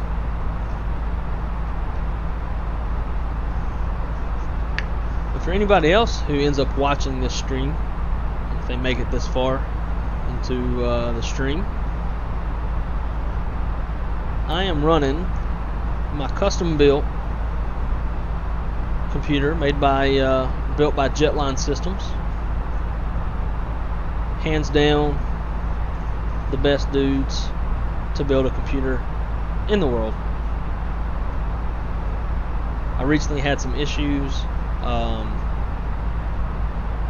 that was unrelated to them. It's probably my fault. Had some errors with my VRAM. It's probably because I'm an idiot and don't know how to plug stuff in correctly. So I'm not the biggest computer person in the world. I can hold my own in some stuff, but not putting one together. We got Mach Alt Star. We should switch to cruise here in just a sec. I'm gonna watch that speed, make sure I don't get another weird speed glitch. But anyways, been incredibly happy with this rig. And if anybody is ever shopping for a computer, go to Jetline Systems. Because not only they take good care of you in the process, Alt Cruise, in the process of getting your order together and getting it put together and stuff, but even when things go wrong, whether it's your fault or not, they take the most care of you. And I have to say, Tony, if you're still on here watching, yes you are, our VR sim slowed down quite a bit since the World Update 6 the other day. Kind of sad because it was running much better. So yeah, World Update 6 is the culprit. One day in like 5 years, everything will be how it should be on the sim. Like prepared in FSX, they're super old, so like they got all the kinks worked out. It'll take a little while. On this one, hopefully it does take 5 years though. But yeah, so the guys at Jetline, the best ever. And Tony, I have to say, after I had the issues that I had, and then brought the computer home and was getting everything back going, like the first thing that I was thinking was like, all right, you know, the sim is installed, it's ready to go, but I got to reinstall my add-ons. Boy, I can't tell you how happy I was and how excited I was when I turned on the sim and I went to Content Manager to go install my stuff, and you did it for me. That's the kind of guys that are at Jetline, is that they don't just, you know, do the minimum effort and like have your computer working the way that it's supposed to work. They go above and beyond, specialize in flight sim stuff, and install your add-ons for you. That saved so much time. I was able to just jump straight into the sim. I had a few other things to install through like Orbix and Contrail and stuff like that, but that also took no time. That saved me so much time. That's Tony doing that for me over at Jetline. I was able to just jump into the sim and get to flying. Because that day I think I had to go commute down to work the next day, so I was glad to be able to just jump in and get going. So I was very, very, very impressed by that. So if anybody needs a computer, especially for flight sim, go to Jetline. You will not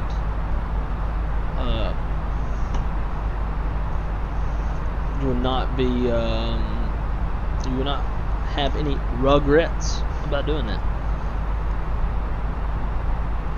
Alright, so it looks like our speeds and everything is looking pretty good. Doing what it's supposed to do. Cockpit's getting a little dark. Let's brighten things up. I cannot wait until the new airplane comes out from Phoenix. It's going to be a day to rejoice.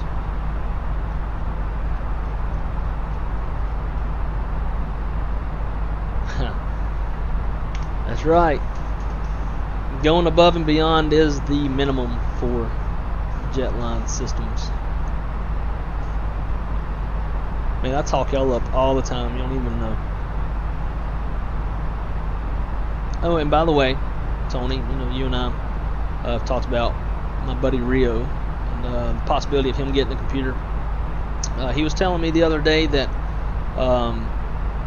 he's looking in around the next 2 weeks to a month or so, possibly building him one. So hopefully that his business comes y'all's way.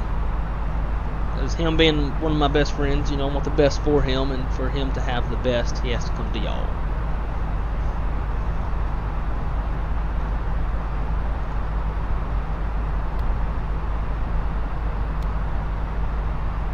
Okay, so let's take a look at our distance. So we're 157 miles left on our flight plan.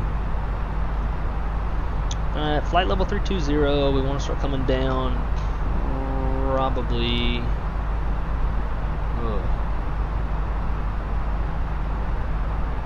thinking, you can't tell. Like 100 miles, 110 miles. Actually, tell you what, we'll start coming down at 120. In this scenario, going to be doing a visual approach as complex as this one is. I'd rather get down lower sooner than later. So let's brief up the approach after a quick swig of beer.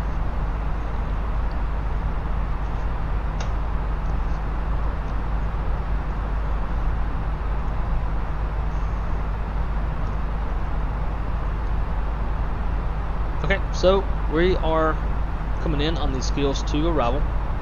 As of right now, we are direct Shiloh and skills. I don't know if we're going to try to meet altitude and speed constraints. We can try, but not having VNAV makes it obviously really hard.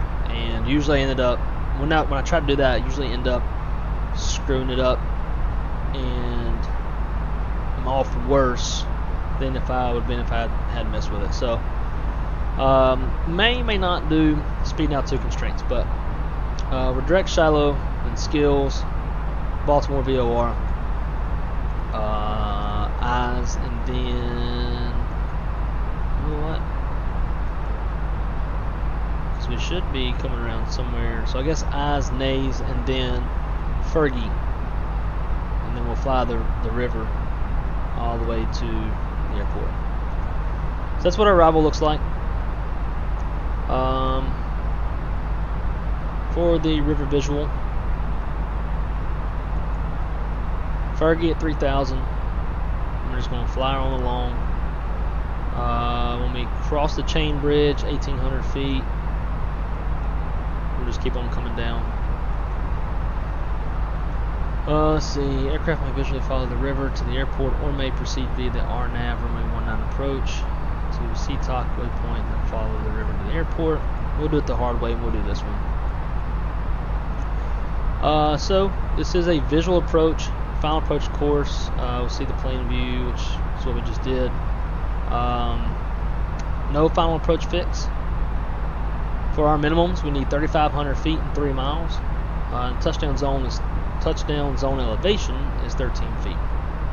You want to be stable by 1,000 feet, or touchdown zone elevation plus 1,000 feet. Or you can just do, sounds great, tell him to reach out regardless of where he sends his business. I'd be happy to give him some advice. Gotta run, have a great stream. So for any of those who are watching, Tony here in the chat is the guy who put my computer together at Jetline. Awesome dude. Can't say it enough. Yeah, so touchdown zone elevation plus 1,000 feet is what you want to be stable by, and that's MSL. I just go off AGL with the radio altimeter. Radar's required. Cool. Then again, we do not want to come up here to this prohibited area. Got the White House.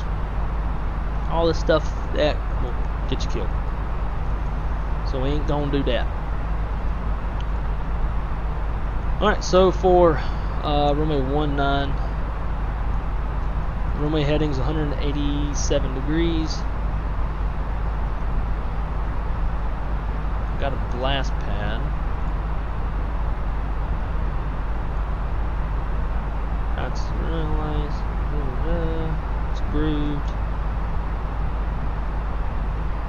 Control number 2. Where the notes at? Standard takeoff. Yeah, I don't care about that. So, pretty much just shy of 7,169 feet of dry groove runway.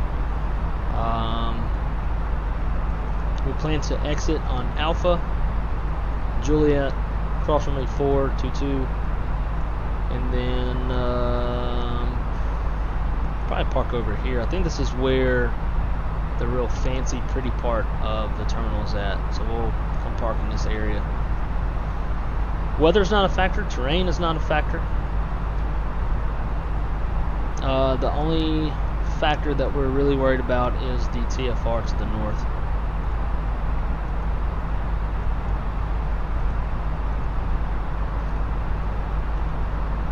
Alright, 114 miles. Go ahead and start coming down. Coming down to 3,000 feet to intercept Fergie.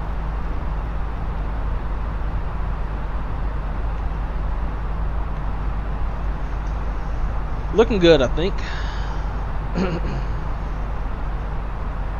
Great sim computer builds. Heck yeah, man. And Jim, I would say that when you get tired of flying my old computer, that maybe you go to Jetline and get you a new one built. But I have a feeling that any extra income that you'll have will probably be spent on the new grandkid that you just got, so understandable. At least until the computer you have probably catches on fire. But I'm sure you'll fly that computer until it does that.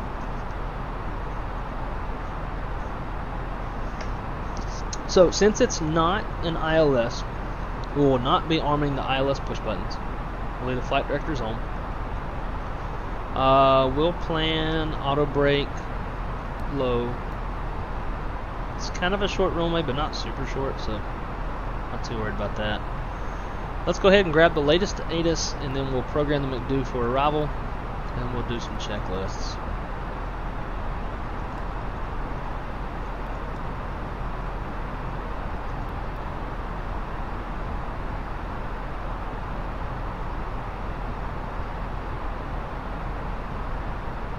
Looking for that company message.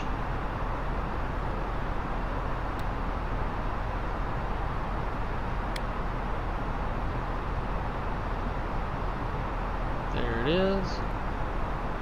ATIS. France.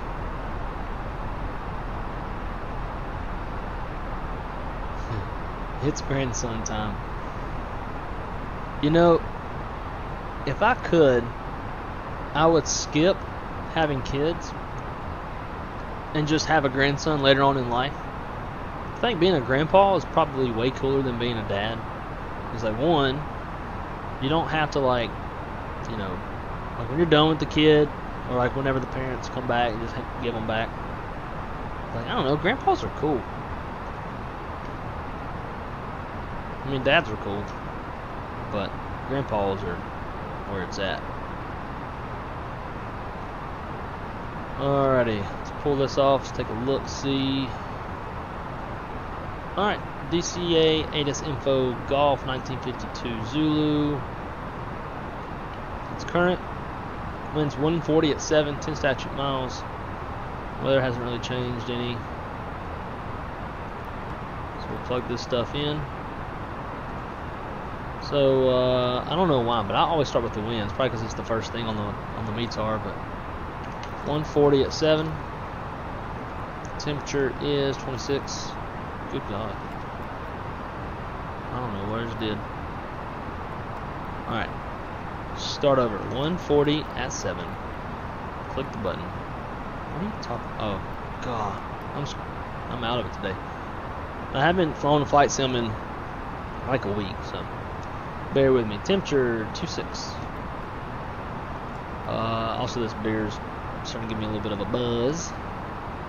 30, 27 on the altimeter. 18,000 I mean, and we don't have minimums because this is a visual approach, no final approach fixes. We have the minimums that are required to start the approach, and that's all you go off of.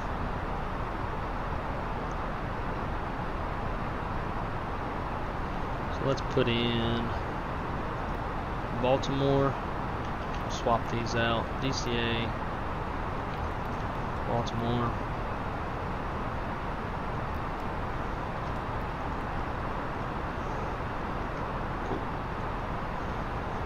I figured we'd be close enough to catch that frequency. I guess not. Oh, look who's in the house.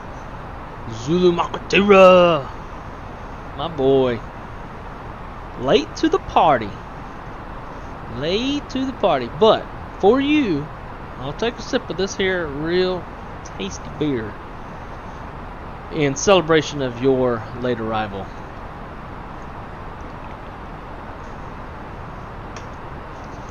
Bro, you can't call me Cap, by the way. You see what side of the airplane I'm flying on. You're the captain. I'm just a little peon first officer. Yeah, you in the house.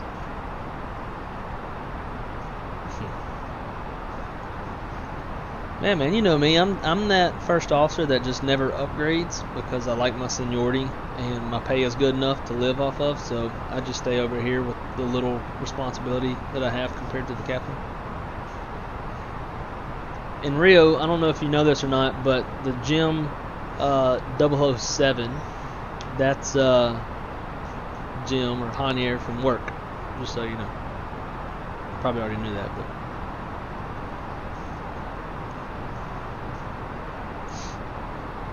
So, Rio, now that you're here, I'll tell you what's going on. We just finished our approach brief, or I'm sorry, our approach brief. We are descending into DCA. We are planning the river visual to runway 19. And that's pretty much what's going on. This is our second leg of the day. Sorry guys, hit the wrong button on my phone. So now that we're coming down, the altimeter in DCA is 3027, so we'll go ahead and throw that in there. Do the standby as well. Cool.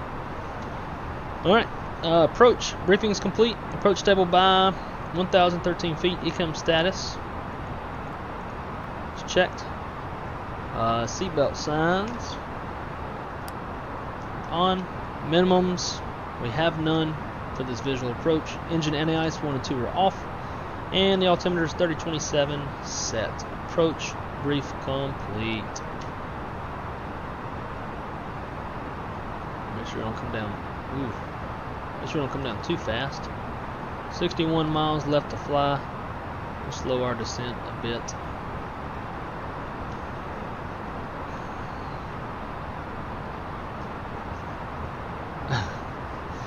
Y'all, stop calling me captain. I ain't the captain. I'm on the right side of the airplane. Hashtag wrong side simulations. I gotta get better about doing that. I never, like, mention my channel name whenever I start the stream. I need to do better at that. Also, Rio, today I finished building my cornhole boards and managed to hyper, or whatever the hell you want to call it, hyper extend my thumb backwards, like real far. Like I was kind of scared I broke it at first. So yeah, so if I have a bad landing, I'm gonna blame it on the thumb. It's hard to like close it in right now.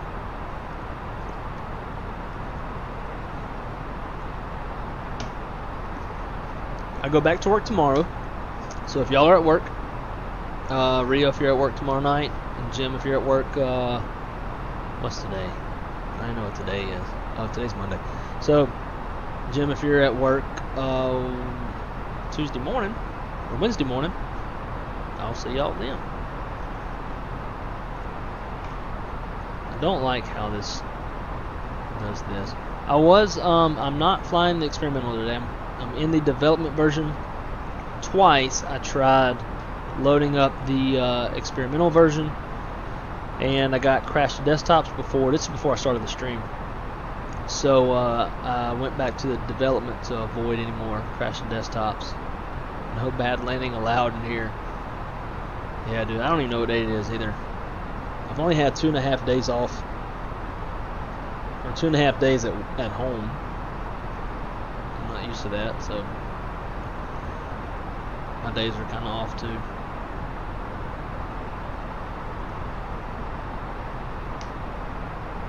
Yesterday we went to Rock Springs in Wekiva and hung out with a bunch of friends for one of our friends' birthdays.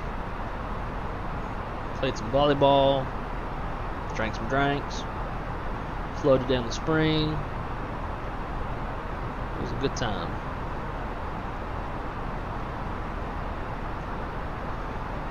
Let's see where we're at now. 45 miles left. We're at 13,000 feet.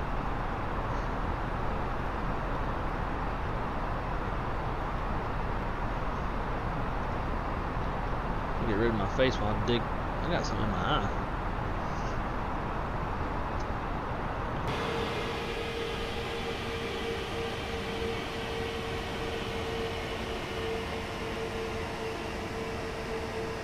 Oh, that's cool. Look how they painted these static wicks. That's nifty.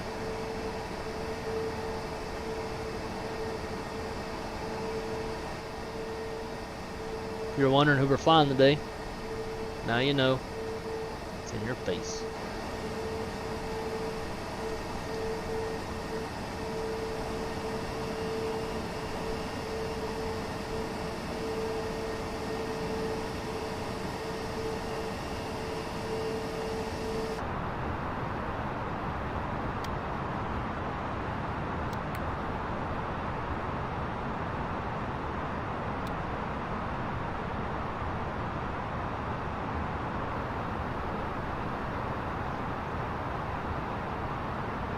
Throw out some boards.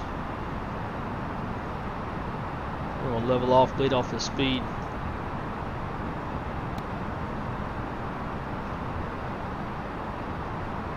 So eyes and then be Fergie. So definitely not gonna do this stupid stuff. Unless we need to bleed off altitude, then we could use that to bleed off altitude. But what we'll probably do is go eyes and then put in direct Fergie and then do it that way.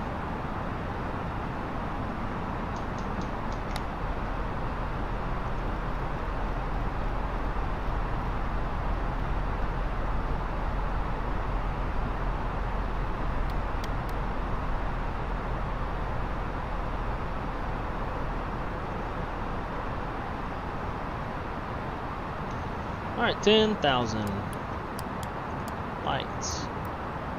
Ding-a-ling.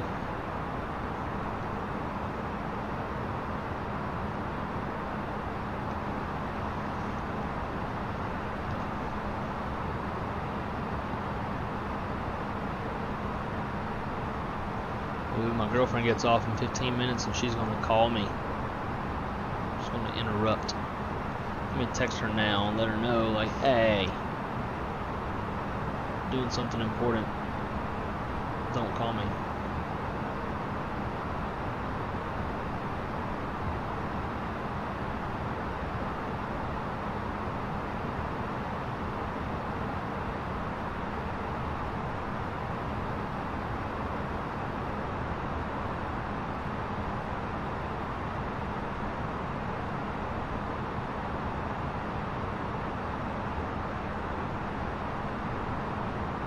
And I'm starving. I don't know about y'all, but I am hungry. I don't think I've eaten anything today, actually. River visual always gets me. Not that easy. Well, hopefully it don't get me. Slow down this descent. Oh, I didn't even notice my speed went back up.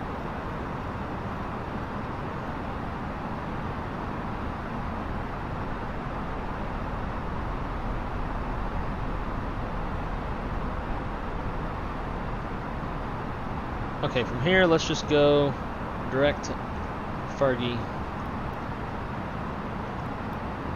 Her milkshake brings some of the boys to the yard. I'd go to her yard. Just saying. Actually, I haven't seen what she looks like in years, so I don't know. Maybe I'll take that back.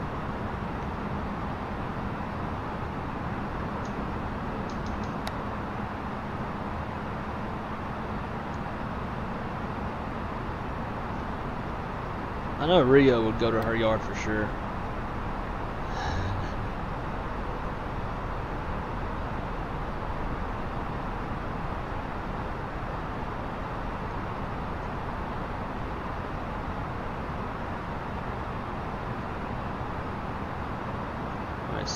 What is this? 12 miles till Fergie. I slow down this descent rate a little bit more.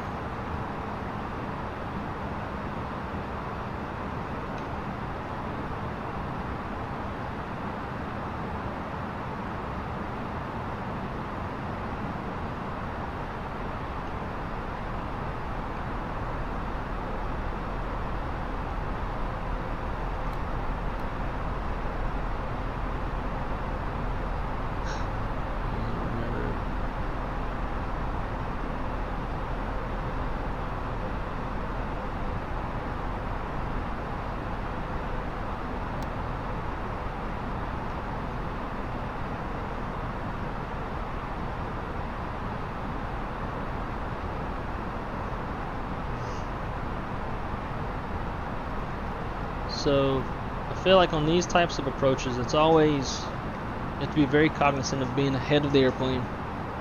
So it's best to go ahead and start slowing down a little bit early.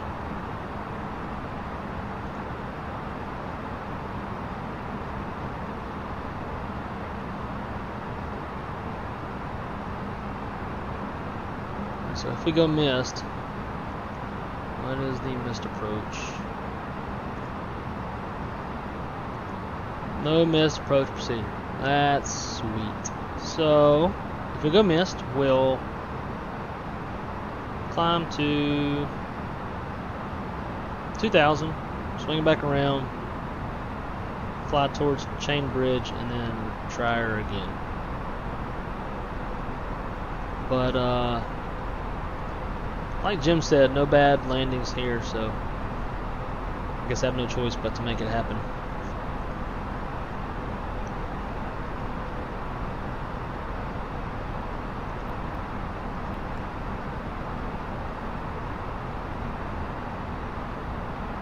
Let's go straight to Derek.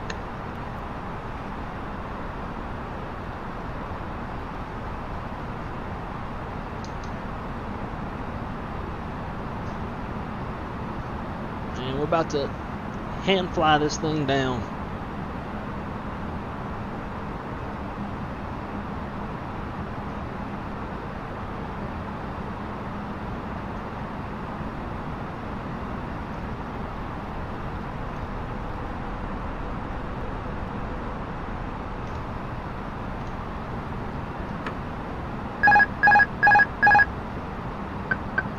Here we go.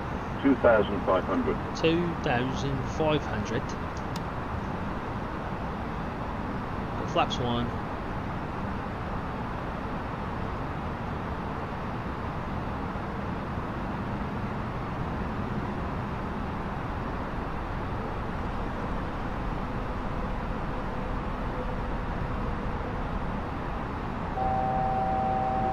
Shut up. Thank you.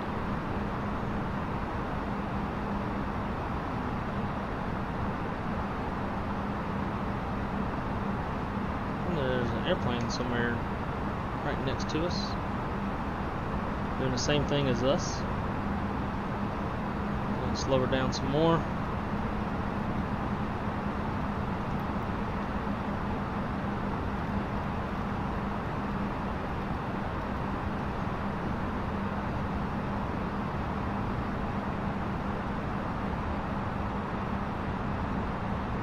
One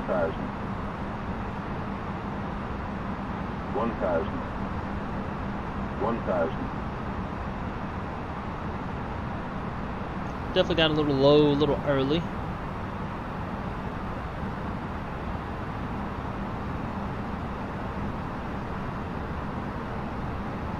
Go single flaps 2.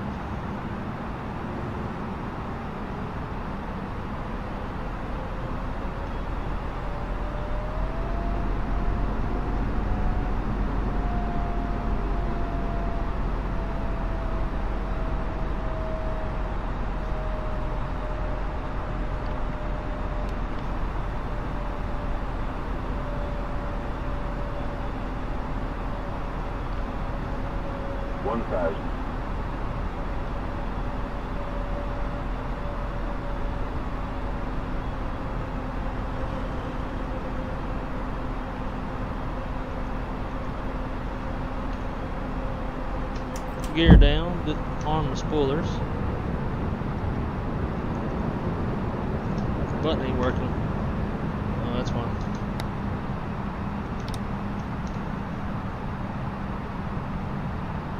Might be going around, boys. 500. Too low, terrain. Shut up.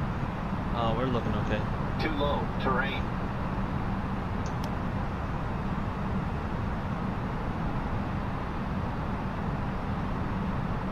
$300. $200. Nope, go away. 100. 50. 40. 30. 20. Retard. 10. 5.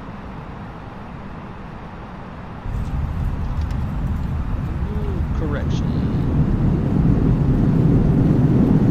Spoilers, reverse green, decel. Manual braking. 60 knots. Piece of cake. Ish.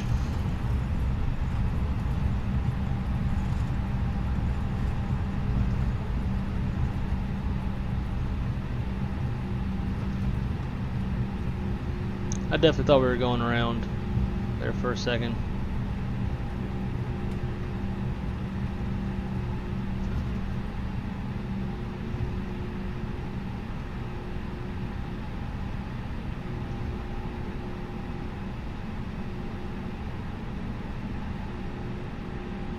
Thank you guys. Appreciate your kind words. I'm gonna hold right here and clean up real quick. Parking brake set. Weather's off. Rear winch off. Standby. TA. Constraints.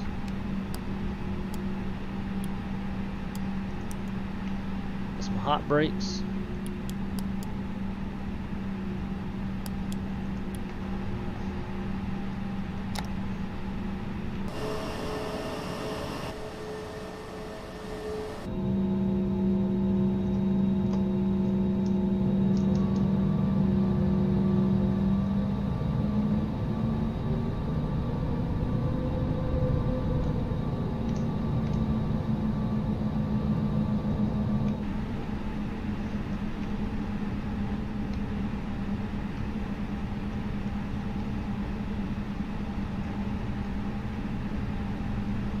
Clear left, clear right.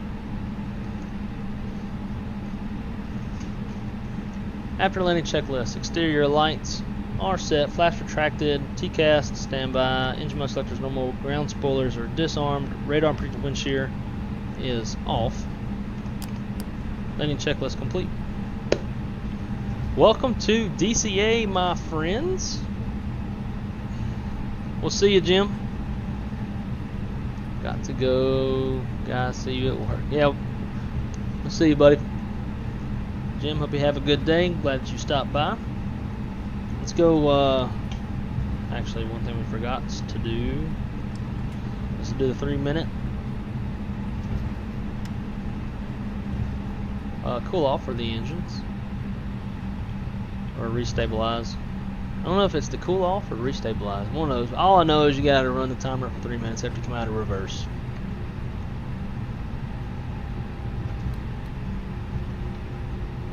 Alright, so here's the fancy schmancy.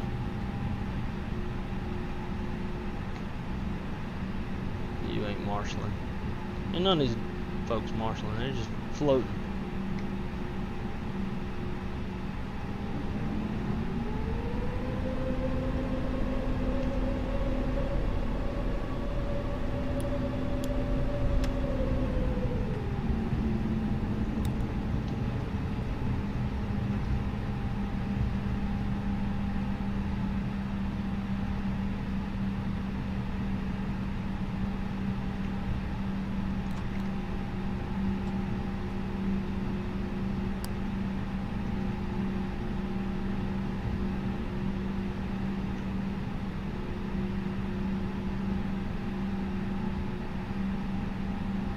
So after we shut down the engines and stuff, we're going to go take a look inside this terminal, because this terminal is mostly modeled.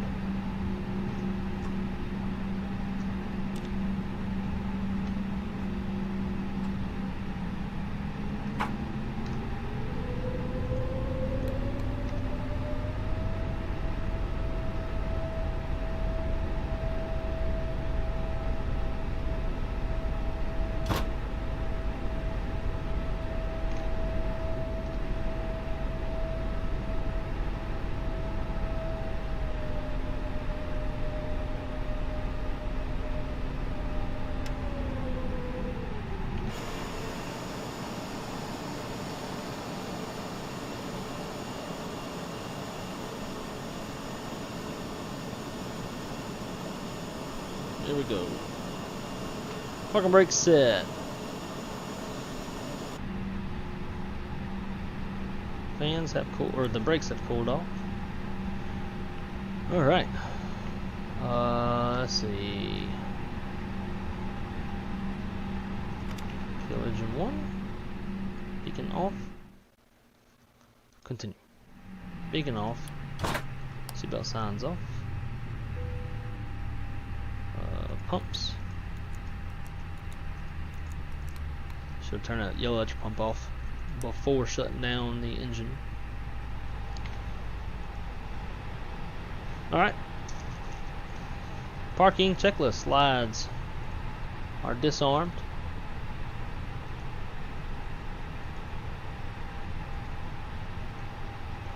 Engines off, seatbelts off, exterior lights are set, ice protection off, fuel pumps off, yellow electric pumps off, chalk signal's been received by our floating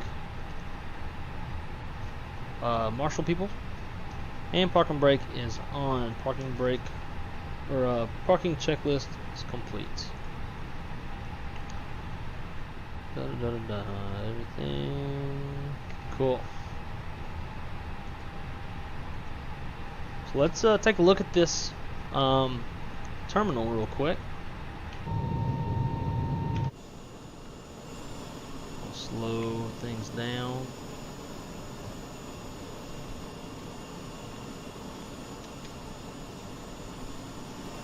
So we'll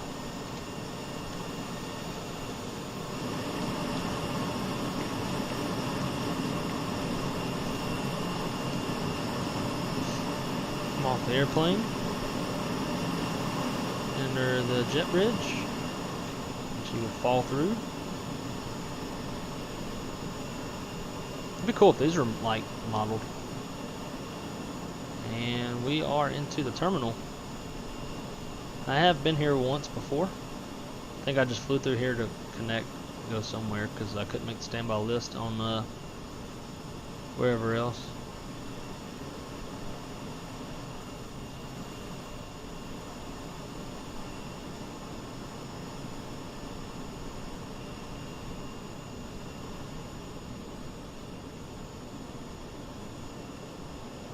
I really like when terminals are modeled. It just gives you some cool different aspects, especially for streams when you start a stream. But look at this. Got the sun shining through up here. Like, that's pretty sick. I think the only thing that's missing is there's a really big American flag that hangs from this ceiling.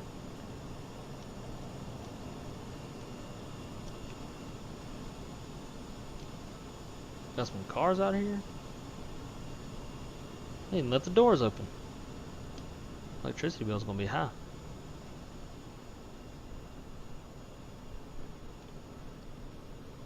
Got the Capitol Police, some taxis.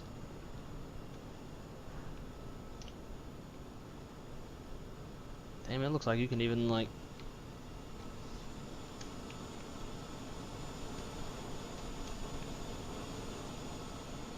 come down this way.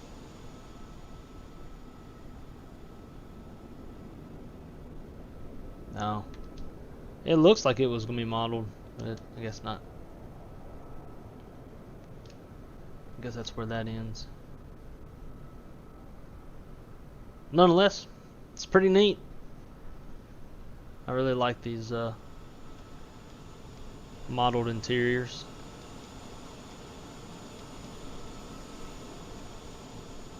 Just wish like it could recognize sound as well, where the sounds sounded like from inside of a building, which you probably wouldn't hear much. You wouldn't hear an APU running, I'm sure.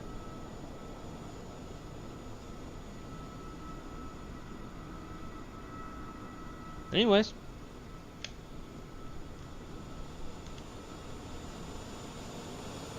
I don't know what's up with this dude.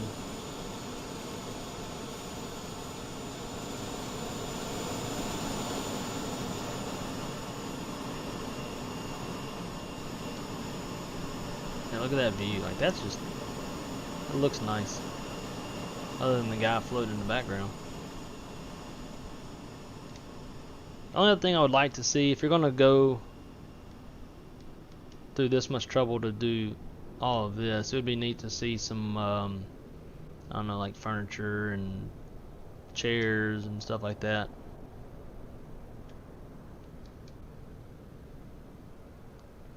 Some gates. Ooh, somebody needs to model like gate agents. Put some gate agents inside. Be pretty sweet. But yes, this scenery is made by I'm not even going to try to say it.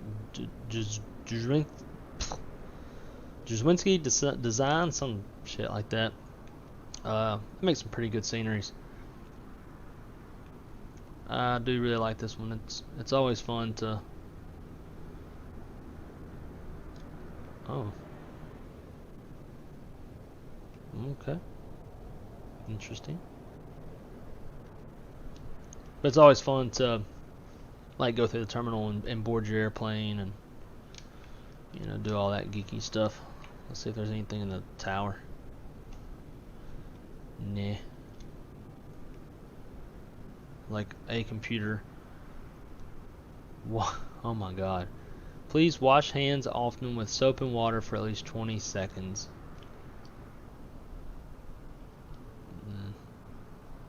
Interesting. That's what you want to put on there.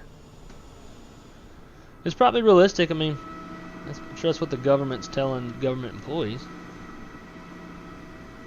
So maybe that's just more realism. It's cool little signs. So I feel like this is a little more modeled than the other side. Not by much though.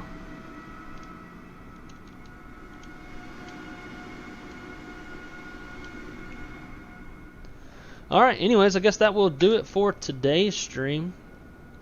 Rio and Jim, Tony, anybody who stops by, appreciate y'all coming by and checking out the stream. Oh, who do we got here? This is wrong. He landed on runway 15. I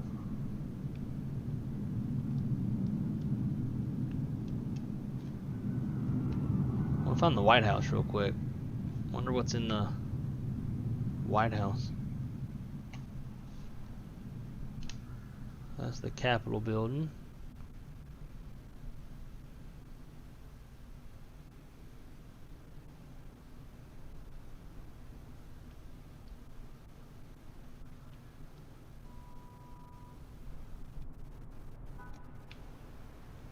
Ambient sounds are pretty cool.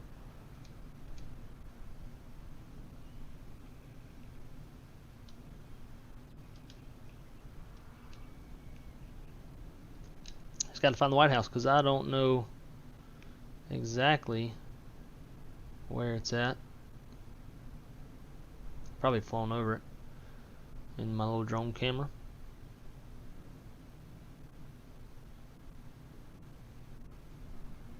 There it is.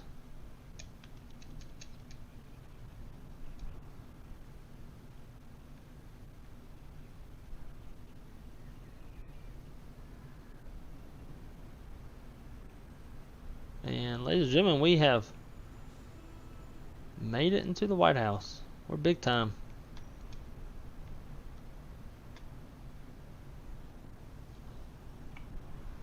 Slow down.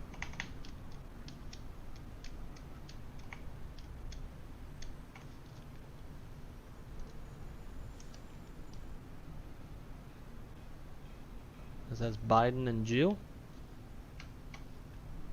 And this is Kamala. One thing I'll do updates every 4 years and put in each new administration.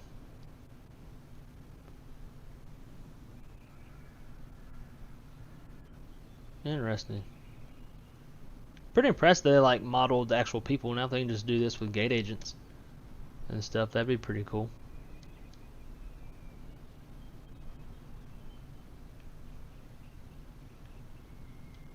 Anyways, alright. I guess this will do it for today's stream. As always, for everybody who comes by and checks out the stream, I really appreciate it. Hope you learned something today. Hope you enjoyed the footage, and hope if you aren't subscribed that I earn your subscription. I do work a pretty weird schedule as a dispatcher, but whenever I am off, I do everything I can to get some streams in. So, as always, thank you guys, and until next time, this will be it for Wrong Side Simulations. Y'all take care now.